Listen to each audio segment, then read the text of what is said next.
488, 489, 490. Wait a minute, that's 497, 500, 504, 505. That's not enough. They asked me if I heard the news. I said nah, I was counting. And all right, welcome back to another TF Beyond Toy Podcast. I believe this is episode number 11. The date is January 11th, 2013. I'm your host, TJ Duckett, and I have with me Gene Unick, Ian Reid, and Adam Leboeuf. Most of them are normal co-hosts, or pretty much all of them are, and it's a pleasure to be back. We all took the last month of the year off just for the holidays, New Year's, all that good stuff. So it's good to be back. Good to talk with my bros, and we're going to do things a little bit differently now. I'll go ahead and get into the format after I go ahead and introduce everybody and see how everybody's doing. Guys, I just want to do the normal thing and see what's up. Gene, how was your holiday, man? Let's start with you. It was pretty good.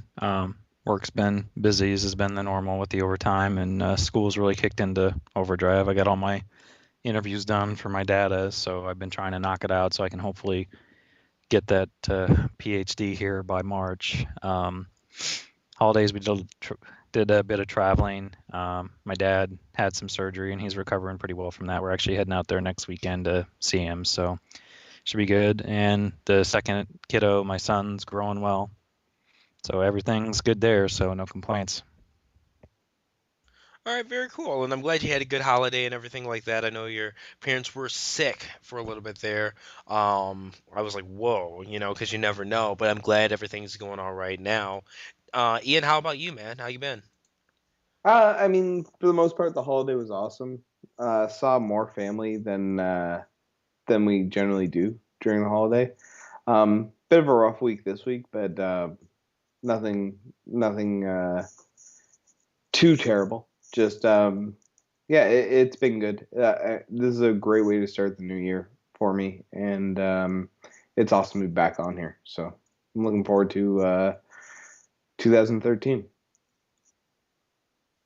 And very cool, man. I hope your year definitely goes well as well. Adam, how about you, man? How have you been? Been pretty good. Holidays went very well. I got a lot of family members I haven't seen for a long time just because of the way our schedules always worked out during that time of the year. Either I'd get there too soon, or they'd already leave, or vice versa. So it was nice to see some of them again. Lots of good homemade food. Ate way too much, probably gained some weight. I got to work that off. Haven't really been diligent about working it up, I should say. But yeah, it's been pretty good. Looking forward to getting back to talking with you guys. And very cool, very cool. And I look forward to talking to you as well, man. It's been a while, I've definitely been on Twitter quite a bit, but actually seeing how everybody's doing and stuff like that, I've definitely been slacking. So it's good that everybody's doing well. Awesome to talk to you guys. As for me, myself, we had an awesome holiday. Spent it with both sides of the family. I have a limited family here in town, pretty much just my immediate ones. But Liz, we did her dad's side of the family, her mom's side of the family. She has quite a few people in the area on both sides. So that was cool. A lot of family time and stuff like that. The biggest thing was we got a new dog. So got her from Petland, a little 8-week-old beagle. And she's the most adorable thing in the world, but at the same time, the most demonly possessed dog I've ever seen in my life. She's definitely got that hunting instinct going about her and stuff like that. And I think it takes control. Definitely a stubborn breed and all that. But so far, so good. She's been definitely doing well with the training and commands and stuff, and she's awesome. So if anybody knows me, I'm sure you've seen my pictures on Twitter and things like that. So yeah, everything's going well. She's getting big way too quick, but it happens. That's how it goes. But yeah, it's been an awesome holiday. New Year's, we just stayed in, hung out with the pup, had a few drinks, and yeah, I think we both fell asleep actually around 10 and woke up at 12:30 like, oh, let's kiss now and go back to bed. So that was our New Year's, but at the same time, we're old, we're awesome, and that's what old and awesome people do. So, all right, getting to the podcast here, just for the listeners out there, we're changing up the format some. Outside of just the promotional things, like we're going to be running this on our YouTube as well as the normal iTunes website, things like that. But also the layout's going to be a little bit different, just to make things easier for you guys and us. what I'm doing now is, or what we're doing, we're having each host bring a particular topic, and then we're going to go ahead and get into the main topic after that. And in between our individual topics and the main topics, we'll go ahead and have an intermission. So what it's going to look like is each of us will do a topic. We'll discuss each one as we go along. Intermission, play some nice music for you, give you guys a little bit of time to take a break too, and then we'll go on to our main topic and have more of a roundtable about that. At the end, we're still going to do it like we did before, just our latest hauls as well as pre-orders and stuff like that, and then we'll cut out and let you guys get to it. Also, I do want to encourage you guys to go ahead and email me, whether it's tj@kumastyle.com, questions@kumastyle.com. I'll have these listed in the YouTube link as well as the iTunes MP3 description as well. But go ahead and let us know, even if it's on Twitter or something like that, things that you want to hear discussed too, because we want to get you guys' input and talk about stuff that you want to hear as well, because we're doing this to share with you. So, all right, going ahead and getting started here. We're going to do our individual topics. Gene, we'll start with you. I know you wanted to talk about some hot toys here, so let's hear what you got, man. Thanks. Well, what I'm talking about this week is we've seen the final product photos for the Hot Toys Bane from The Dark Knight Rises and the Hot Toys DX11 2.0 Joker. And I want to say the guy's name is Oz. He's been doing some photo reviews of them, and they look phenomenal. Biggest thing that I've noticed with these two is the Heath Ledger sculpt has gotten even better. He's gotten 2 new head sculpts with this one. There's an exclusive version available through sideshowtoy.com where you can get one of the clown henchman masks and then the detonator used in the fairy scenes in The Dark Knight.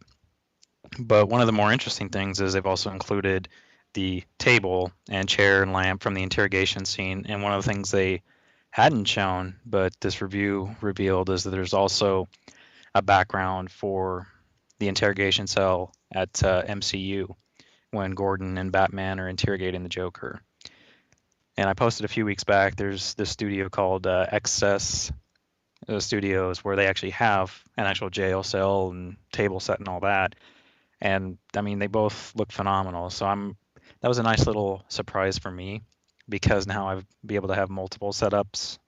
So if I want to have my SWAT Gordon interrogating the Joker, I have that option, along with simultaneously having Batman do the same.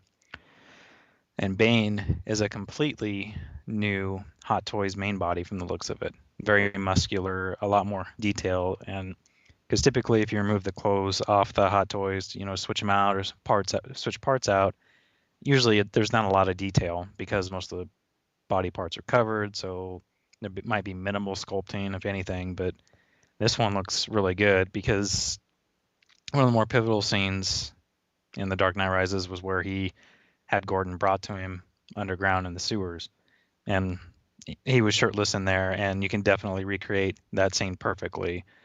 And I almost posted that pic on Twitter, but I didn't. Bane looks like he's going to be one of the better ones. I noticed on some of the forums, people are kind of critical of it, but for me personally, I just don't see it. It looks great. You can have him in literally any getup from the movie you want, with the exception of the stock exchange scene, but I have a feeling that'll be an exclusive down the road. They just look great. I love the great stand that Bane comes with and the broken mask. And probably my favorite accessory, and it's a silly little one, is the pencil that'll jam into the table for Joker. So they look great, and I'm really excited that we're getting these. I'm hoping that we'll also get some final product photos for Catwoman here in the next month, because these two actually, Joker was delayed a month. He was supposed to be out this month. He's coming out next month, whereas Bane's going to be released a month early in February when he was supposed to be a March release. So it kind of balances it out. But I'm really looking forward to getting all of those in next month. So that was my topic for this week, is just gushing over these two releases. Absolutely. And I'm looking at the Hot Toys Joker now. I didn't have the Bane to go ahead and link the other guys in the podcast, but this Joker's amazing. Now, if you can answer a question for me.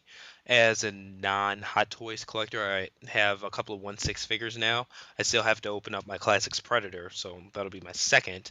But when it comes to the eyes on this guy, are they movable, or how does that work? Yeah, they're actually there's this system. It's called PEERS. It stands for, I believe, Parallel Eye Rolling System. And Huh. there's a little wrench that I know my DX01 Joker and I think everything except my Batman Begins Batman, you can do it. It's this little wrench where you can pop off like the back of their cowl or the back of their hair, and you can move it and rotate the eyes. And it's nice because it can make for some really dynamic posing. Like the SWAT Gordon that I reviewed doesn't have that, but most of the releases I've had do. At least the Jokers and the Batmans have. I think all the DX releases have had at least one head sculpt you can do that with, but I'm not 100% for sure. But yeah, they are movable, and it's a really nice feature. It's one of those where on the earlier ones it was kind of finicky, and you had to be really gentle with it. I don't know what that's going to be like on these. My DX12 Batmans are getting delivered on Monday, so I'm going to hopefully mess around with those and see if they've improved it.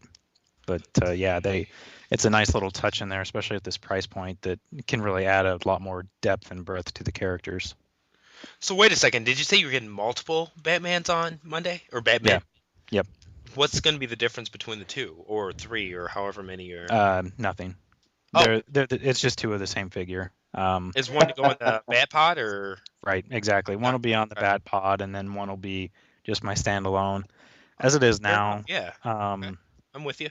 As I've switched over to collecting these, I've found myself that I like, with the accessories, I like to have the options of having multiple poses or really using all their accessories over a couple figures. As I've shown pictures, where I have the the original Night Out Bruce Wayne, with the harness and the mask and all that stuff.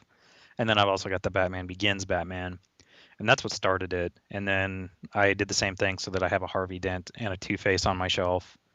And I've ended up doing that with pretty much all of the mainline guys. The exceptions have been the Bank Robber Joker and the Demon Batman, just because I don't really need multiples of those guys. It doesn't serve a purpose. I don't really have a vehicle or a scene to set with other figures that I can really justify it with. So one of these will be on the Bat Pod that I got two of, and then the other one will be probably facing off against Bane. And depending on how I like it, because I've heard from a couple guys on Twitter that they've changed it so it's not a rubber suit on Batman now, so he's a lot more posable. And if that is the case, and it's cloth, after I get some time with that in hand, if I really like it, down the road I may try and snag another one just to fit on some of my other scenes, because the costume itself is fairly looks to be pretty much unchanged from the Dark Knight to the Dark Knight Rises. For sure. And I'm okay with that, because then the DX02s can just sit on my shelf and I don't have to worry about tearing a rubber suit. So when I have a question, another question. Now, the tumbler, I'm looking at these pictures of Bane here. I'm noticing the camo tumbler. Is that going to be released sometime? Yes. I was just about to ask him that. Yeah, okay. It's coming out in August of this year. Wow. And so that is really cool. Yeah. Jesus. Wow. Man. Yeah, that's fucking awesome. Yeah, very cool. So I got to clear out some room in my workshop to have that one for my Bane setup. Well, you need at least 3, right? There was 3 in the movie. Yeah, no. Not at that price point. He's like, not so much, my friend. That's what Photoshop's for. Fair enough. Absolutely. Now, one thing I wish at least a third-party company would come out with, since I read your editorial about third-party companies and the things that they do for this 1/6 stuff, it'd be nice to have kind of a beat-up Christian Bale head to put on one of your Batmen, to have Bane standing over him with that half mask that he comes with. Oh, there's a couple guys that do head sculpts, and I think there's one of them that's actually working on them. I know that one gentleman in particular on Sideshow Freaks goes by the name of Maglor. He does a lot of modifications to the DX12 already, and I have a feeling that it's not going to be too long before he probably tackles that. That'd be awesome. Even if they came with like a partial mask, to show the brokenness from that scene where he broke the bat. I mean, I'd be all over that. So yeah, absolutely. This looks great, man. I can't wait to see what you think, read your review, like look at your pictures and stuff, man. Like God, I wish I lived closer to you just so I could borrow some of this stuff to take photos of. Yeah, Like it's God. they're a lot of fun, and honestly, that scene you've talked about setting up, I think you're actually going to be able to do that if you have Bane and DX12, because Dude, that's DX12 awesome. comes with the Bruce Wayne head. Mm. So conceivably, since Bane comes with the broken mask, you could conceivably pose it on there to where he's getting his face smashed in. That's so awesome. That's so freaking awesome. So yeah, man, this looks really cool. Did Adam, Ian, did either of you guys have any questions about? You stole my question. All right, sweet. I'll be honest, I'm flipping through it, and then the Selena Kyle looks awesome too. It really does. Like I'm just flipping through all the different ones for this series, and yeah, no, Bane looks killer. Selena Kyle looks really good too. Like the fact that the goggles can flip down and everything. There's not Like a that. lot of stuff that Hot Toys does that doesn't look good. Yeah, no, fair enough. I'm just impressed. They did it. They do such a great job of actually capturing the likeness of these people. Absolutely. Right down to even like Anne Hathaway's hairline. It's perfect. Yeah, they've got some great sculptors, and I mean that's why, when I was doing that third-party article, I really tried to plug the ones that I've used, like MTME and Rain Man, because it's one of those things where it is a difference from Transformers. These guys can get picked up by Hot Toys to be sculptors or, be designers or producers, and they do great work. And just like that custom Joker head that I showed you by Monkey Robot Master earlier this week, that the head sculpt and the hairline and all that, it just I wish you lived closer too, because your photos would do them a lot more justice than mine. Well, I know you're talking about getting more into photography and stuff like that, so that's only a matter of time.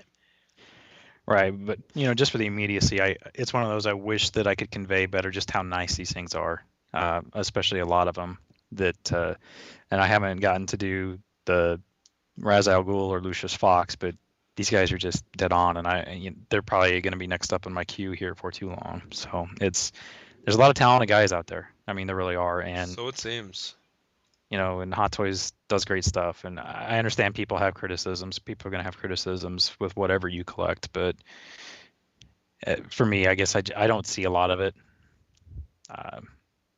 The biggest place that I would have criticism with is some of the props that I've seen that come with figures, but even then, most of that it might just be a tiny aesthetic thing to me, and it's nothing substantial, at least in my opinion. And everybody has the right to their own opinion on it, but they do wonderful stuff. And the next three that are coming out, Bane, Joker, and Anne Hathaway, Catwoman especially, I really can't wait to get them in hand.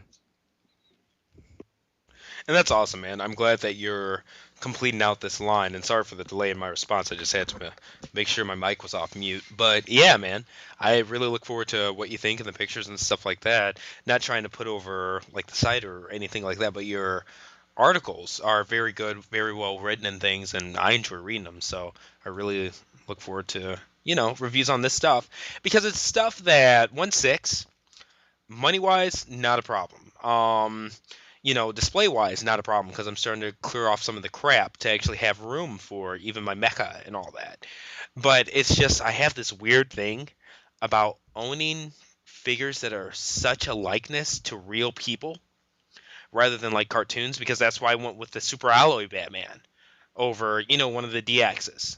Like that kind of thing, because I'm just way more into the cartoon aesthetic than I am with having literally miniature people that look so dead on like them that they could like kill you in your sleep. Or I don't know, something about it creeps me out. But yeah, man, I look forward to, I like own them vicariously through you. So when you get them, I feel like I get them, and then like when you write your reviews and stuff like that, it makes me feel even more like I've got them. So I look forward to you getting them, man. Can't wait to see your thoughts. Thank you. So did I steal any of your other questions, Adam? No. No, you're good. Okay. No, but seriously, did you guys have any other questions or anything like that? Nope. All right, cool.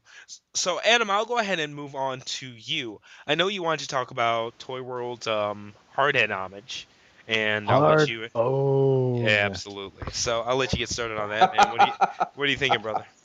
All right. First off, Toy World, never change your naming strategy ever. I love it. Grind Rod, Hardbone. It's juvenile, but I still love it. I mean, you broke it up with Aurora, but still, I love I love where you're going with these guys.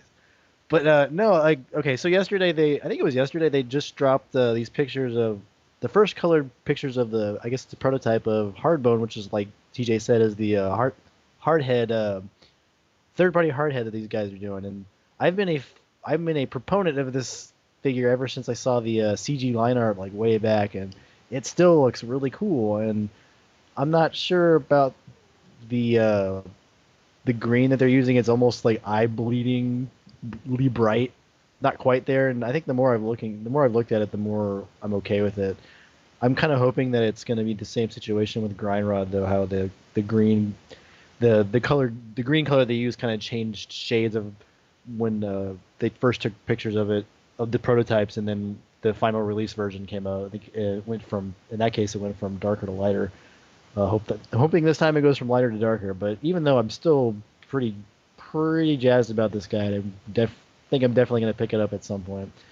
I think they actually put up a pre-order for it. Let's see when they think it's gonna come out, and it just says 2013, so never mind. But yeah, the little headmaster guy is great. I really wish I had code, my code, so I could like kind of compare the two. But it looks really cool. I'm really looking forward to it. I don't know. Yeah, that's kind of I guess that's all I got on it so far. I know it's not as long as you, man, but Ian. But yeah, that's all I got.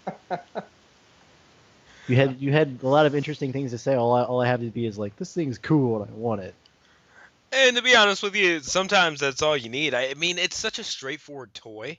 I'll go ahead and go in a little bit into depth. Like first off, it's a dead-on likeness. That's what I like. I'm sure those toy colors aren't final colors. Like, there's no way in the hell why would he have a neon green face? All right. And that's even outside of like the body tone and stuff like that of the green. But the thing that stood out most to me was the weapon storage and just how they store from the little blade to how both the big guns store in alt mode and stuff like that. I love weapon storage that actually makes sense. And even though people aren't big fans of like parts forming and stuff like that, I actually enjoy like a lot of perfect effect stuff, like the reflector kit, even their RC, as well as like the Fansproject Colossus, like the Bruticus upgrades, because all of the weapons have storage that make absolute sense, like in their alt modes and stuff like that, as well as being like feasible weapons in their robot mode. So, I mean, this toy looks very good. If Aurora's the same size as Grindrod, he's going to be 4.25 inches. Looking at the picture, it looks about 1.5 times its size, so it's going to be at least 7 inches tall. This Hardbone figure is, and it's one that I'm very excited for. It's probably one of my most anticipated third-party toys this year. You know, it's right up there with like Hexatron even. Like it looks damn good, and from the pictures, like one thing I like about Toy World, they're not afraid to go ahead and do size comparisons and stuff like that. So you know exactly what you're gonna get when you buy it. You know exactly what line this fits into. Like people were talking about Hegemon. For whatever insane reason, people were like, I think this is gonna be Masterpiece scale. Okay. So like right away they produced images comparing him to like Faith Leader, to MP10, to Classics Optimus Prime, so you could see exactly what line he fit in best with. So I love that they're good about that kind of stuff. I love that they're awesome about giving us real prototype pictures as they progress rather than just a bunch of like silhouettes and you know what I mean, that kind of stuff. They're proud of their product, it seems, and they know they've got something quality, So they'll just let you see exactly what you're going to get because they know that the actual product is what's going to get you hyped rather than the thought of what they might make or something like that. So far with Hegemon and Grindrod, they're right up there with any other third party. For me, I voted Hegemon my toy of the year, third party wise for last year, and I think that Hardbone or whatever is going to be right up there with them this year. Looks great. Yeah, I'm right there with you on the weapon storage too. In fact, one of the first things I noticed back when the CG first popped up earlier last year was that in vehicle mode he's got that kind of orange cone on his on the cannon on his tank mode, and then in robot mode it disappeared and I didn't see where it went for like the longest time, and now I can see it. It's actually in the back of one of his heels. It's a weird place to put it, but it works. Yeah, I really like it. Absolutely. Yeah, no, absolutely. It's I'll be honest, I don't have any of the Toy World stuff yet. This one I've got on pre-order. I've heard people complain that the tank treads hang off the back of his arms, and that's not a huge deal for me. The only thing aesthetically that I'm looking at that I'm not a huge fan of is the kind of well, I'll just be honest. It's kind of like the butt area, like the way the tank kind of just it looks almost like a diaper from behind. Other than that, I'll be very interested to see how this goes. The headmaster looks very much in scale with and in articulation with the headmaster, or sorry, the head robots stuff. So I'm very interested to see how that kind of scales and how that works. And also what kind of connector and what kind of connection point it uses on the actual robot. Because it'll be very interesting to see if they're in any way, shape, or form compatible with what Fansproject is doing. So, I don't know. I've got it on pre-order. This would be my first Toy World stuff. I'm interested. So. Absolutely. And honestly, Ian, I'm surprised you don't have Hegemon. I'm very surprised. Very surprised. Now, Yeah. Adam, I know you own them, but Ian, if you don't mind, why didn't you pick that one up? Honestly, 100%. It's because I was already starting to drift away from classics anyway, and Okay. when I'm looking at the third party stuff, I'm almost more looking for stuff that has its own style to it, or has its own kind of, I want to say, signature in terms of style. And Hegemon looks great as a 100% upgrade of the classics G1 kind of character. It's just I honestly have nowhere where I would put it in my collection. So it's not even about the actual toy itself. It's that I've got two shelves, one of which is mostly Mastermind and Head Robots, and one of which is all Fansproject and Make Toys. Mm-hmm. And it doesn't fit in anywhere kind of in that collection. So whereas this, I think, might fit in with the Fansproject Function X line. So that's why I'm taking kind of the gamble on it. Absolutely. Absolutely. And I think it's more of a universal fit. I agree. Okay. Very cool. Very cool. Gene, did you have a chance to check out Hegemon at all or no? Yeah, I had Hegemon and I ended up selling him last month as I started to purge my stuff. Hegemon was a very good initial entry. He was one of the top ones. He wasn't my top one for the year as far as third-party stuff, but it wasn't because he wasn't amazing. It was one of those where since I've transitioned from classics to masterpiece, he just kind of fit off scale-wise for me. But that's really no fault of Toy Worlds or anything else. It was just where my transition was at that time. Absolutely. And this guy looks like he'll fit, like we were discussing before in the podcast before it started. It looks like Toy World stuff will fit in mine because Grindrod does fit in my masterpiece collection as the size that a Throttlebot should be for my collection. And it looks like this guy will too. And honestly, I think he looks great. The tank treads on the arms, that doesn't bother me at all. Because I want to say, like in the Rebirth episodes, that it was that way anyway, which is a big thing for me, the screen accuracy now. And really the only complaint I've seen, and it's kind of hard to say because we haven't gotten super clear shots, Yeah. is the head. I really prefer the head robots, anime comic accurate, where the guy actually has a face instead of just a face plate like the toy had back in the day. So okay. Yeah. that'd be my only gripe, but I don't really know 100% for sure that it's going to stay that way, because I could see them giving it could just be a little thing that clips on there too. I mean, these guys do great at giving nods to the G1 stuff, so it's hard to say. It may change between now and then. Just like you said, I doubt the colors are by any way, shape, or mean final. So it looks good. I've got it pre-ordered, and I'm really looking forward to it. All that said. Yeah, absolutely, absolutely. And I look forward to all you guys' thoughts and stuff like that. I already went ahead and went into my thoughts about it. So if you guys don't have anything else to say about Hardbone, we'll go ahead and move on to Ian, man. I know you wanted to talk about something that a lot of people are into right now, especially with RID 13 just having come out, the comics, man. So what are your thoughts, man? Well, I mean, I know we were honestly talking just before the podcast about how Transformers fiction it's kind of hit or miss, but we're almost I mean, if you ignore Prime, the television show, which I mean has its highs and lows, I think we're almost in like a golden age in terms of actual Transformers fiction. The both comics, both More Than Meets the Eye, as well as Robots in Disguise, are actually firing on all points right now.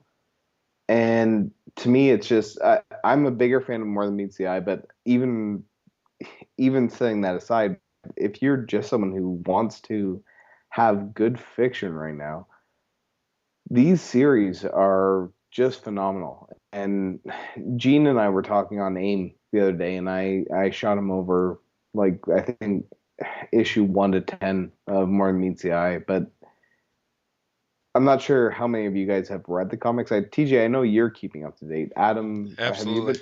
have you Oh been yeah, reading I've been reading them. Yeah. And Gene, I know you're kind of behind on them. Did you get a chance to read those at all, or? I haven't had a chance with trying to bust through the school stuff this week. I'm hoping that with some downtime with the daughter this weekend, I can get caught up on them. But... Yeah, all right. Well, plug your ears for a second. So, because I mean, after the Shadow Play series in More Than Meets the Eye, coming on the tail end of the what is it, Decepticon Justice League or Justice Division? Yes, those two stories back to back were, I don't know. There was something about those two stories back to back that it really kind of got my interest going again in terms of the fiction. And then on the flip side, TJ, I think you said it best, where RID now is kind of finally hitting its stride. Absolutely. And it's just, there's so much going on in terms of those two books. And I think there's something for everyone. Like, you may not like both books, but you're going to like one or the other. And if you do end up liking both of them, it is such a phenomenal amount of fiction right now. And to me, it adds a whole bunch of value to the actual toys themselves. Like, I'm getting Fansproject putting out code right now with where More Than Meets the Eye is going. Like, I got lucky with Gene. He actually had it, but I was actually actively seeking out Rewinder from Perfect Effect. So this is going to be my first Perfect Effect toy. And it's just because I want to have him set up with Chromedome from Fansproject.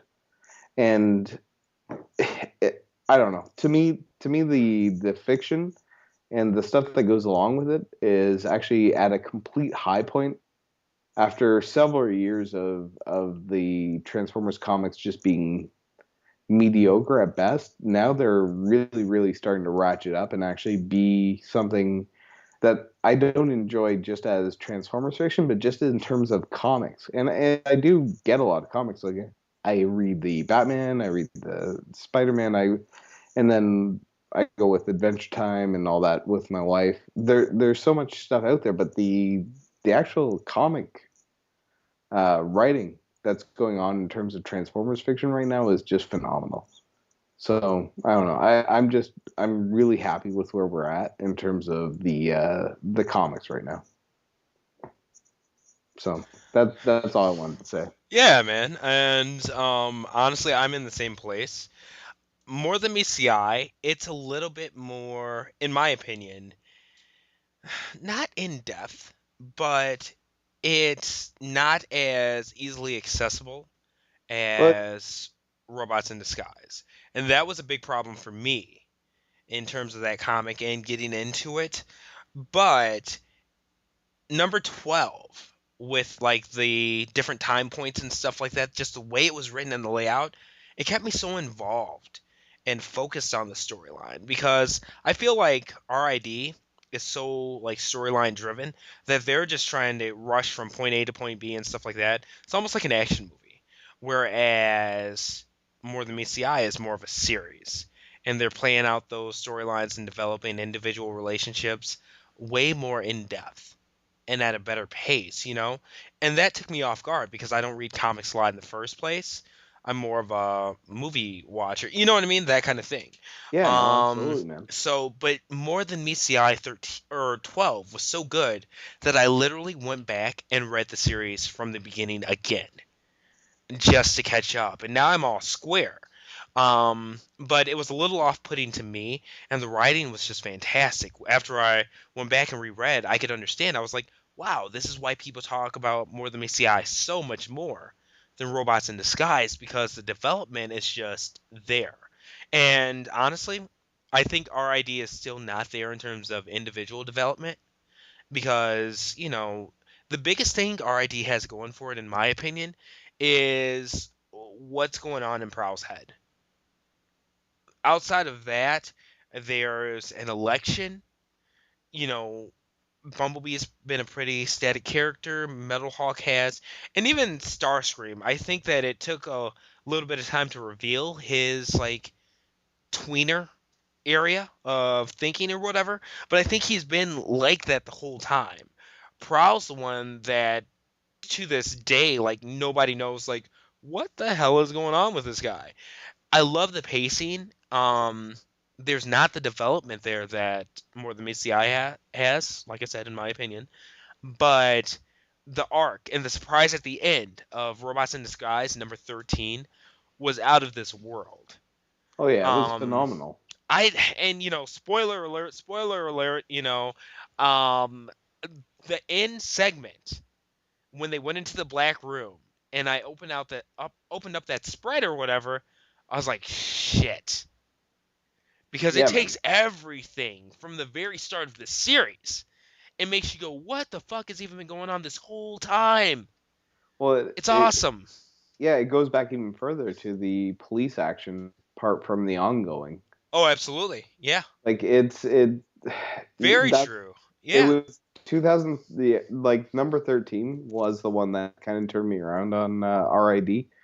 But as you said, like they're very different series, and what it actually gives me is much more like what they do in the mainstream Marvel or mainstream DC, where you have the 3 different Spider-Man titles and you have the 3 different Batman titles, and they all explore different facets of the same character, except in this term it's 2 different facets of the same universe, where you have the political wrangling that's going on Cybertron, and then you have the actual like kind of carefree exploratory version that's going on in More Than Meets the Eye. Absolutely, that's a good and way to put it. It's really interesting to see how they're handled. Part of me likes More Than Meets the Eye just because I like the artwork better in it. I'm a big fan of how the artwork is handled, but like even the story I prefer. That being said, when it comes down to it, like there is no way you can go wrong with either of these 2 series, and I think it's awesome that that we're actually getting this kind of fiction, which it should be a lull point right now. We have a cartoon and we're between 2 movies, so in terms of classic kind of G1 stuff, we shouldn't be getting quality fiction right now, and we just happen to be getting quality fiction, and I think it's awesome. So I just wanted to, if anyone is listening to this who hasn't been reading these two comics, please do yourself a favor and get one of them, or at least like just look into it, because it's phenomenal right now. Absolutely, and I completely agree. I mean, it's well worth picking up and getting into there, because I mean they're both 12, 13 episodes in, but at the same time there's such a quick read in terms of how involved you get, that I don't think it'll feel like, oh man, I just spent this amount of time reading this many episodes. Go at your own pace, and it's worth it. It's very, very well worth it. Yeah. I can't stress how cool these comics have gotten enough. And like you said, it's very much so the pinnacle of Transformers fiction in general right now, whether it be comic, whether it be television show. This is it. This is some of the most development in Transformers as a whole, not just individual characters, that I've ever seen. If they could bring this particular storyline to a television series, I would be in love. In love. Oh, man, like God. what? That's I keep waiting for something out of like either a short web series or a show out of Japan that has kind of like this kind of quality in terms of fiction, and we got Prime. And I mean, I don't hate Prime, but it's just not at this level. Absolutely. And I agree. It's nowhere near this level though, but at the same time, Prime is definitely more of a children's TV show aimed at selling toys and introducing new characters for the sake of creating toys. Yeah. Well, killing them and making a toy. That's it. Fair, absolutely 100% fair. It's just I just wish, because obviously television has that wider audience, whereas comics are still a niche, and I just wish more people were getting exposed to this. That's really where I'm coming from. Absolutely. And it's unfortunate, but at the same time, I think the people who are exposed to it are more the hardcore, more adult, either in age or mindset wise, Transformers fans. They're getting the audience that they're aiming for. I don't know any trans fans that aren't reading these comics right now. Period. And that says a lot to me. This time last year, could I have said, oh, okay, well, close to, because it just started around this time last year, both these comics, but maybe 2010. Would you have the same input or talk about any ongoing series like you do right now? No. Yeah, no. The ongoing series. Yeah, the ongoing series was very much a low point. Like the one going into this, they did a very good job transitioning. So, no, you're absolutely right. Adam, what you've been reading them, right? Yeah, I've read them both. I do prefer More Than Meets the Eye over Robots in Disguise, but like you guys said, that doesn't mean that Robots in Disguise is bad. It's just More Than Meets the Eye is just that much better. And what really puts More Than Meets the Eye over for me is that it makes me give a shit about characters that I probably would never have given a shit about otherwise. Like, I care about Cyclonus as a character. Before I never would have even considered that. Like I really didn't like. There was a lot of characters in that book that I'm just like, yeah, I like them, from design or toy reasons, but as a character, I either knew very little about them, or they were just most of their characterization was from whatever their thing was in G1, which most of the time is not a lot to go on. But yeah, I like Swerve and Tailgate. Like, those guys are great. Yeah. Tailgate's hilarious. And then the whole storyline, the subplot with Whirl and Cyclonus has been really good. I will be sad when it reaches it seems like it's going to really reach an inevitable conclusion there, and I'll be sad to see it go. But yeah, one of them is not happy with the other. That's for sure. Yeah, especially especially after last issue, I would Yeah. assume. But yeah, it's been really good. I'm totally on board with everything you guys said. Absolutely, and I love that you brought up the Cyclonus part because I didn't even think about that. He's going to kick the shit out of Whirl at some point, and I can't wait. I cannot wait. I'm not even the biggest Cyclonus fan. I feel that in their relationship, Whirl is at least the one that's trying, but I look forward to the point where Cyclonus just gets him. Because I don't even think it's like Cyclonus is planning anything or whatever. There's just going to be that time where it's the right moment and Whirl is done. Unless something drastic changes, yeah, it's going to be good. I look forward to that. I just in hope it's not particular. anytime soon, and they don't draw it out. So, Yeah. absolutely, and I agree with that too. But honestly, like, I, for lack of a better term, in the last episode, Whirl was a little bitch. Like, I was like, Yeah, what? he was. The dude There's no kind of a there's dick no move. sympathy for him at all. Yeah, dude. Anymore. It's like, what the fuck? Yeah, Like, but they've wow. been building Whirl up to be the hugest dick for a long time, and he's falling into his role. Like, holy shit. The dude tells you straight up, I'm gonna kill you. Like, you wait until his back is turned and close the door Yeah. off the bomb in there. And Rewind, of course, is in there too, so that builds Yeah. sympathy for Cyclonus automatically. It's like, fuck. I will say the biggest part for me was when they revealed who Orion Pax's friend was at Oh, the end of I think it was issue 11. mm-hmm. At the end of Shadowplay, where they revealed who the senator was, who modified him to actually be able to accept the Matrix. Mm-hmm. Like that was a huge reveal, Absolutely. and that was one of the turning points for me, where I just sat the comic down and I'm like, ah, fuck. And then I had to go back and I read like Megatron Origin, and I read a whole bunch of the older ones, and I was like, God damn it, it was all set up. And I'm not gonna lie, I as much as it's cool that things are finally coming full circle in terms of where this plot line was headed, I do not want to see Orion Pax come back. I really want to have this revelation in RID 13 be what develops Prowl, Bumblebee, you know what I mean? Even Metalhawk as heroes, rather than kind of having Prime come back, take his Matrix or half of a Matrix, and save the day. Gimme that. So nah. Yeah, no, I know what you mean. Like, he needs to keep doing whatever he's doing and Yeah. keep going out and let them handle it.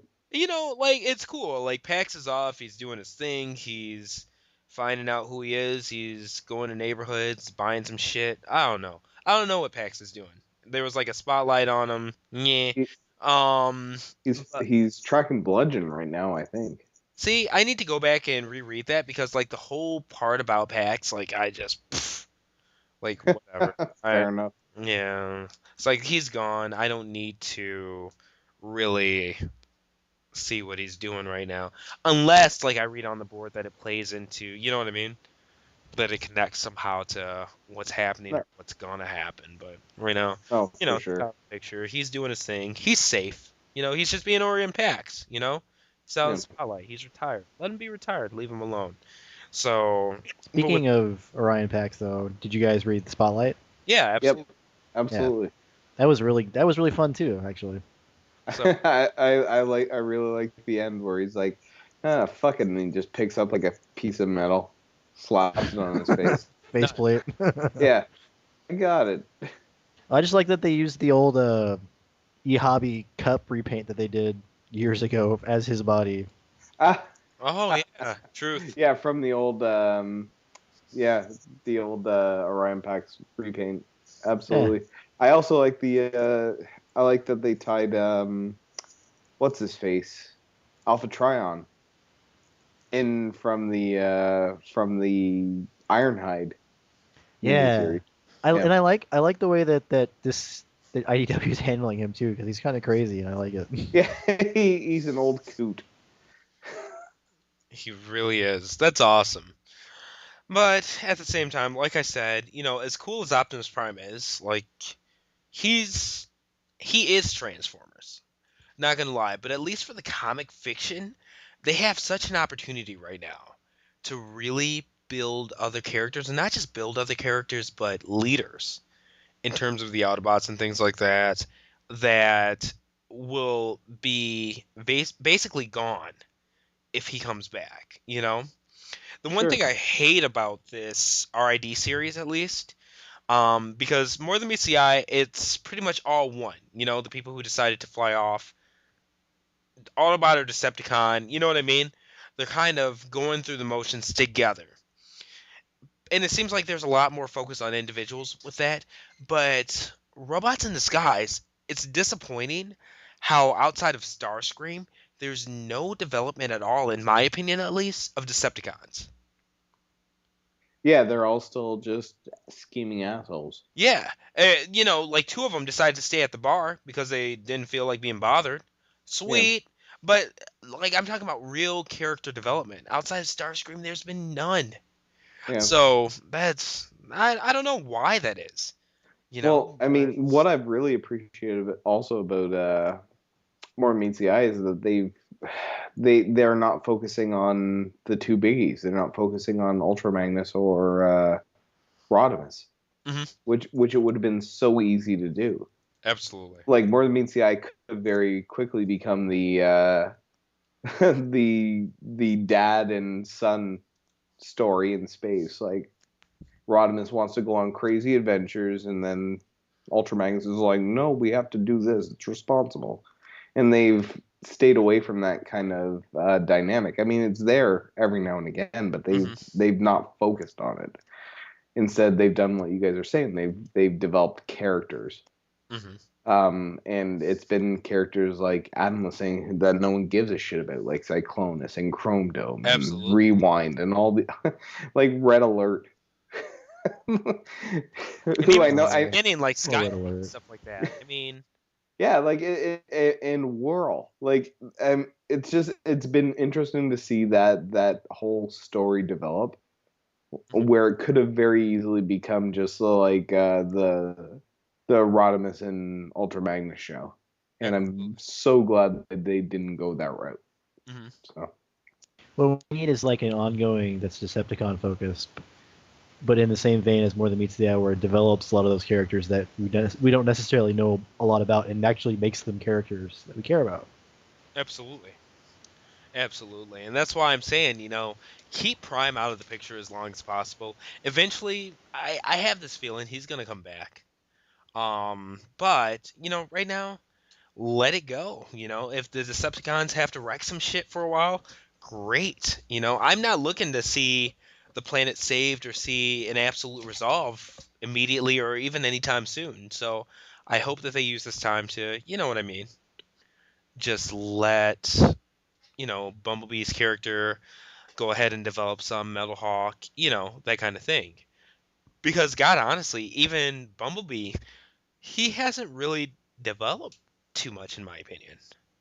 That's one of the big disappointments for Robots in Disguise for me, really.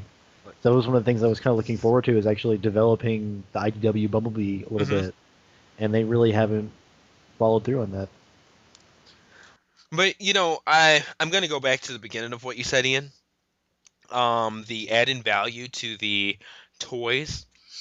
I'm glad that it does for you. I wish it could for me, because I still look at like Fall of Cybertron, Shockwave as crap. I just these toys kind of are what they are, but I understand having more of an attachment to them because that's the mold used. Even with Soundwave, how awesome does Soundwave look in this comic? Yep. No, absolutely. Using the same mold as a stupid toy. Yeah. Well, I'm actually talking about especially what your next topic is. Oh, okay, I gotcha. Like for me, that was the big one. As soon as they started developing that character, that was I was like, ah, shit. And you know what's funny? I just looked up at my shelf. I have him displayed in front of my Autobots group up there. like the records and stuff like that. Whereas if not for these comics, he'd probably be like one of the back end characters or something like that. He's literally right in the front of them all. Yeah, that's what I'm saying, man. Like it's yeah. I gotcha. All right. So I mean, segue. Yeah. All right. Said to transition into my topic, which is Fansproject's Function X1 code. It just got in my hands last Monday. Went ahead and reviewed the hell out of them, both written, video, pictorial, all that stuff. It's all on my site, kumasao.com. But the figure is just outstanding.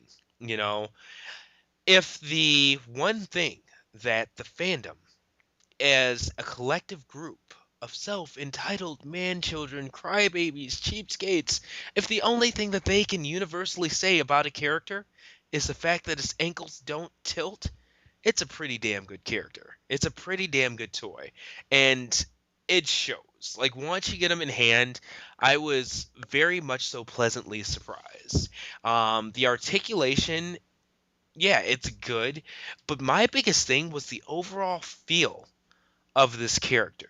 A lot of times you get third party toys, you know, the plastic feels different. It's got this aesthetic that, yeah, obviously it's a Transformers toy, but it takes that, you know, spin on it like it's a little bit more anime or it's Hearts of Steel. No, this is a straight up G1 looking, hyper articulated Chromedome. It's amazing. It comes with the Headmaster, which would be Chromedome in the, I guess, Headmaster's cartoon, because the comic doesn't even use him as a Headmaster, but they call him Sylar in this, and, you know, it's got limited posability because of being such a small head, but it's right up there with the head robots that they make, their Headmasters. It's got the bend at the arms, bend at the knees, you know, that kind of thing, but it doesn't have ball joints, so you can't like take his limbs and flare them outwards or anything like that, but they still have that up and down swing, knee bend, that kind of thing. But the transformation is so smooth on this character. It's beyond anything that I've messed with, even Hasbro Takara wise, in terms of just how easily, like, it's not a short process. It's not like two arm twists and a flip and you've got them in car mode. You know, it's a little bit of a process, but at the same time it's also natural. And I'm sure you can have you gotten yours yet, Ian, or no? No, man, mine's Damn it. yeah, I'm dying for it, seriously. It sucks. But Adam, you've gotten yours, right? No. I'm waiting for the Shattered Glass Battle Takers to come in before I ship my pile of loot. Nobody can agree with this, but I personally think that the transformation is just so slick on this thing that it's awesome. It's like having a regular Hasbro Transformer in your hand and goofing around with something that's legit. I just like the rest of the fandom. I wish that it did have the ability to ankle tilt. This toy isn't unposable or unstable or anything like that, but when it doesn't have ankle tilt, and its legs are spread, just like you can imagine, the feet can't touch the ground flatly, so they've got those upward ankles, like opposing or whatever, on each foot. And that kind of sucks from a look standpoint, but at the same time, it doesn't take away from its playability, posability, anything like that. I do wish it had it for, you know, more of a nitpicky, like, hey, I paid this much for this toy, like that kind of thing. Of course, I want it all, but you know, it's nice, man. It's one of those ones to where I can't recommend it enough personally. I was glad to review it, glad to have it in hand, glad to be impressed because I didn't expect much out of it, but you know, that's just me. And kind of anxious on passing it over, but you know what? I do want to hear your opinions, Gene, because I know you really weren't impressed with it. And it's good to get, like, you know, those opposing opinions and stuff like that. I want to see where you're coming from with that. Well, it's one of those things where you asked me 6 months ago, I'd probably be like, oh, this is the greatest third-party release of all time. And that's it's one of those things where maybe it's not so much a reflection on the toys, whereas it is my tastes have gone. The transformation, it's very solid, especially for the price point. It's a good figure. I like it. Am I in love with it? Not by any stretch of the imagination. And that's kind of the disclaimer for me, because I messed with it today because I got mine in today, and I guess from what I had seen from other people and how much I'd heard, just as much as it had been talked up, it was kind of lackluster for me, because with me being primarily Masterpiece now, it doesn't really have that spot because it's the same size as Warpath.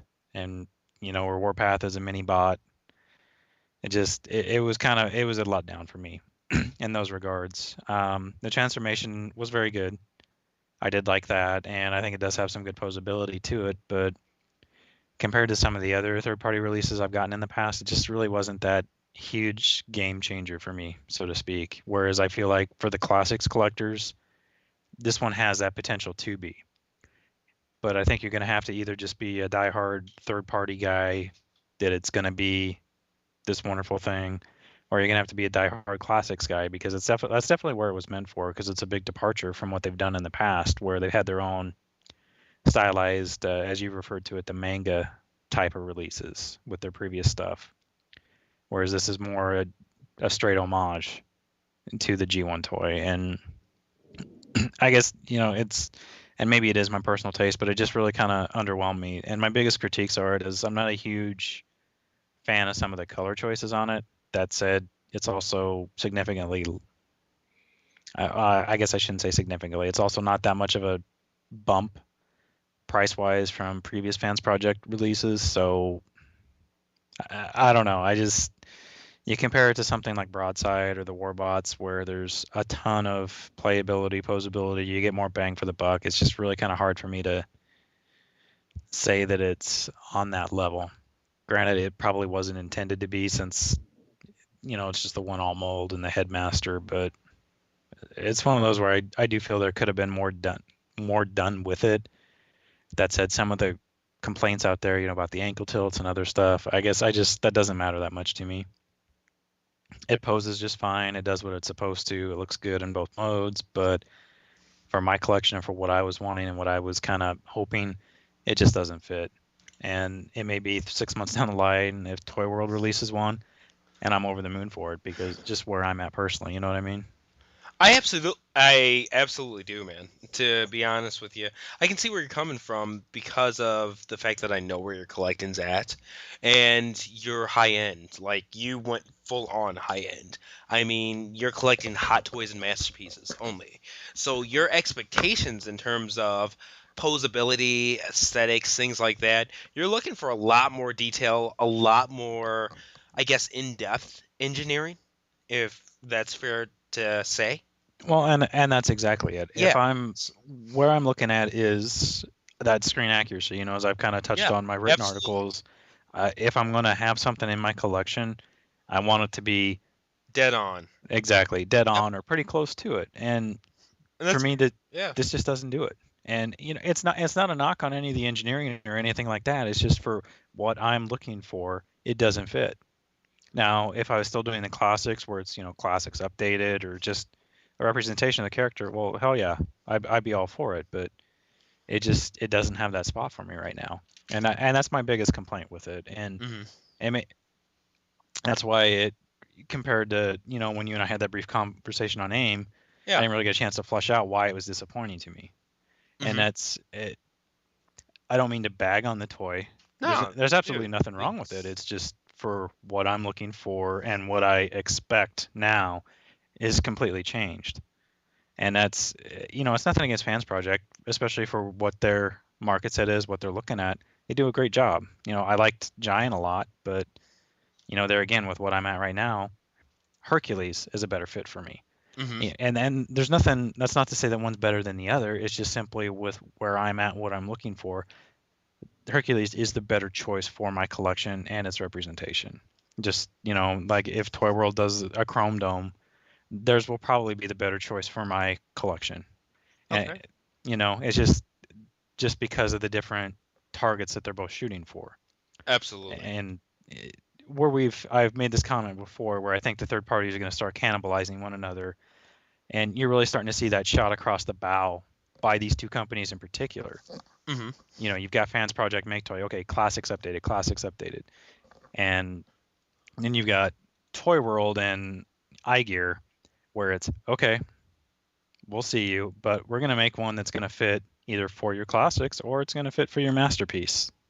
And you know, and then you've got TFC in that same mix too. So it's one of those things where it's great to have choices, but at the same point, I wonder where we're gonna hit that bell curve where it's just like, okay, we've got too much going on, and sustainability isn't gonna be there for everybody. And I understand exactly where you're coming from. For me personally, my expectations and I guess my overall taste have changed since I've gotten more into the Soul of Chigokin line, Robot Damashi, things like that.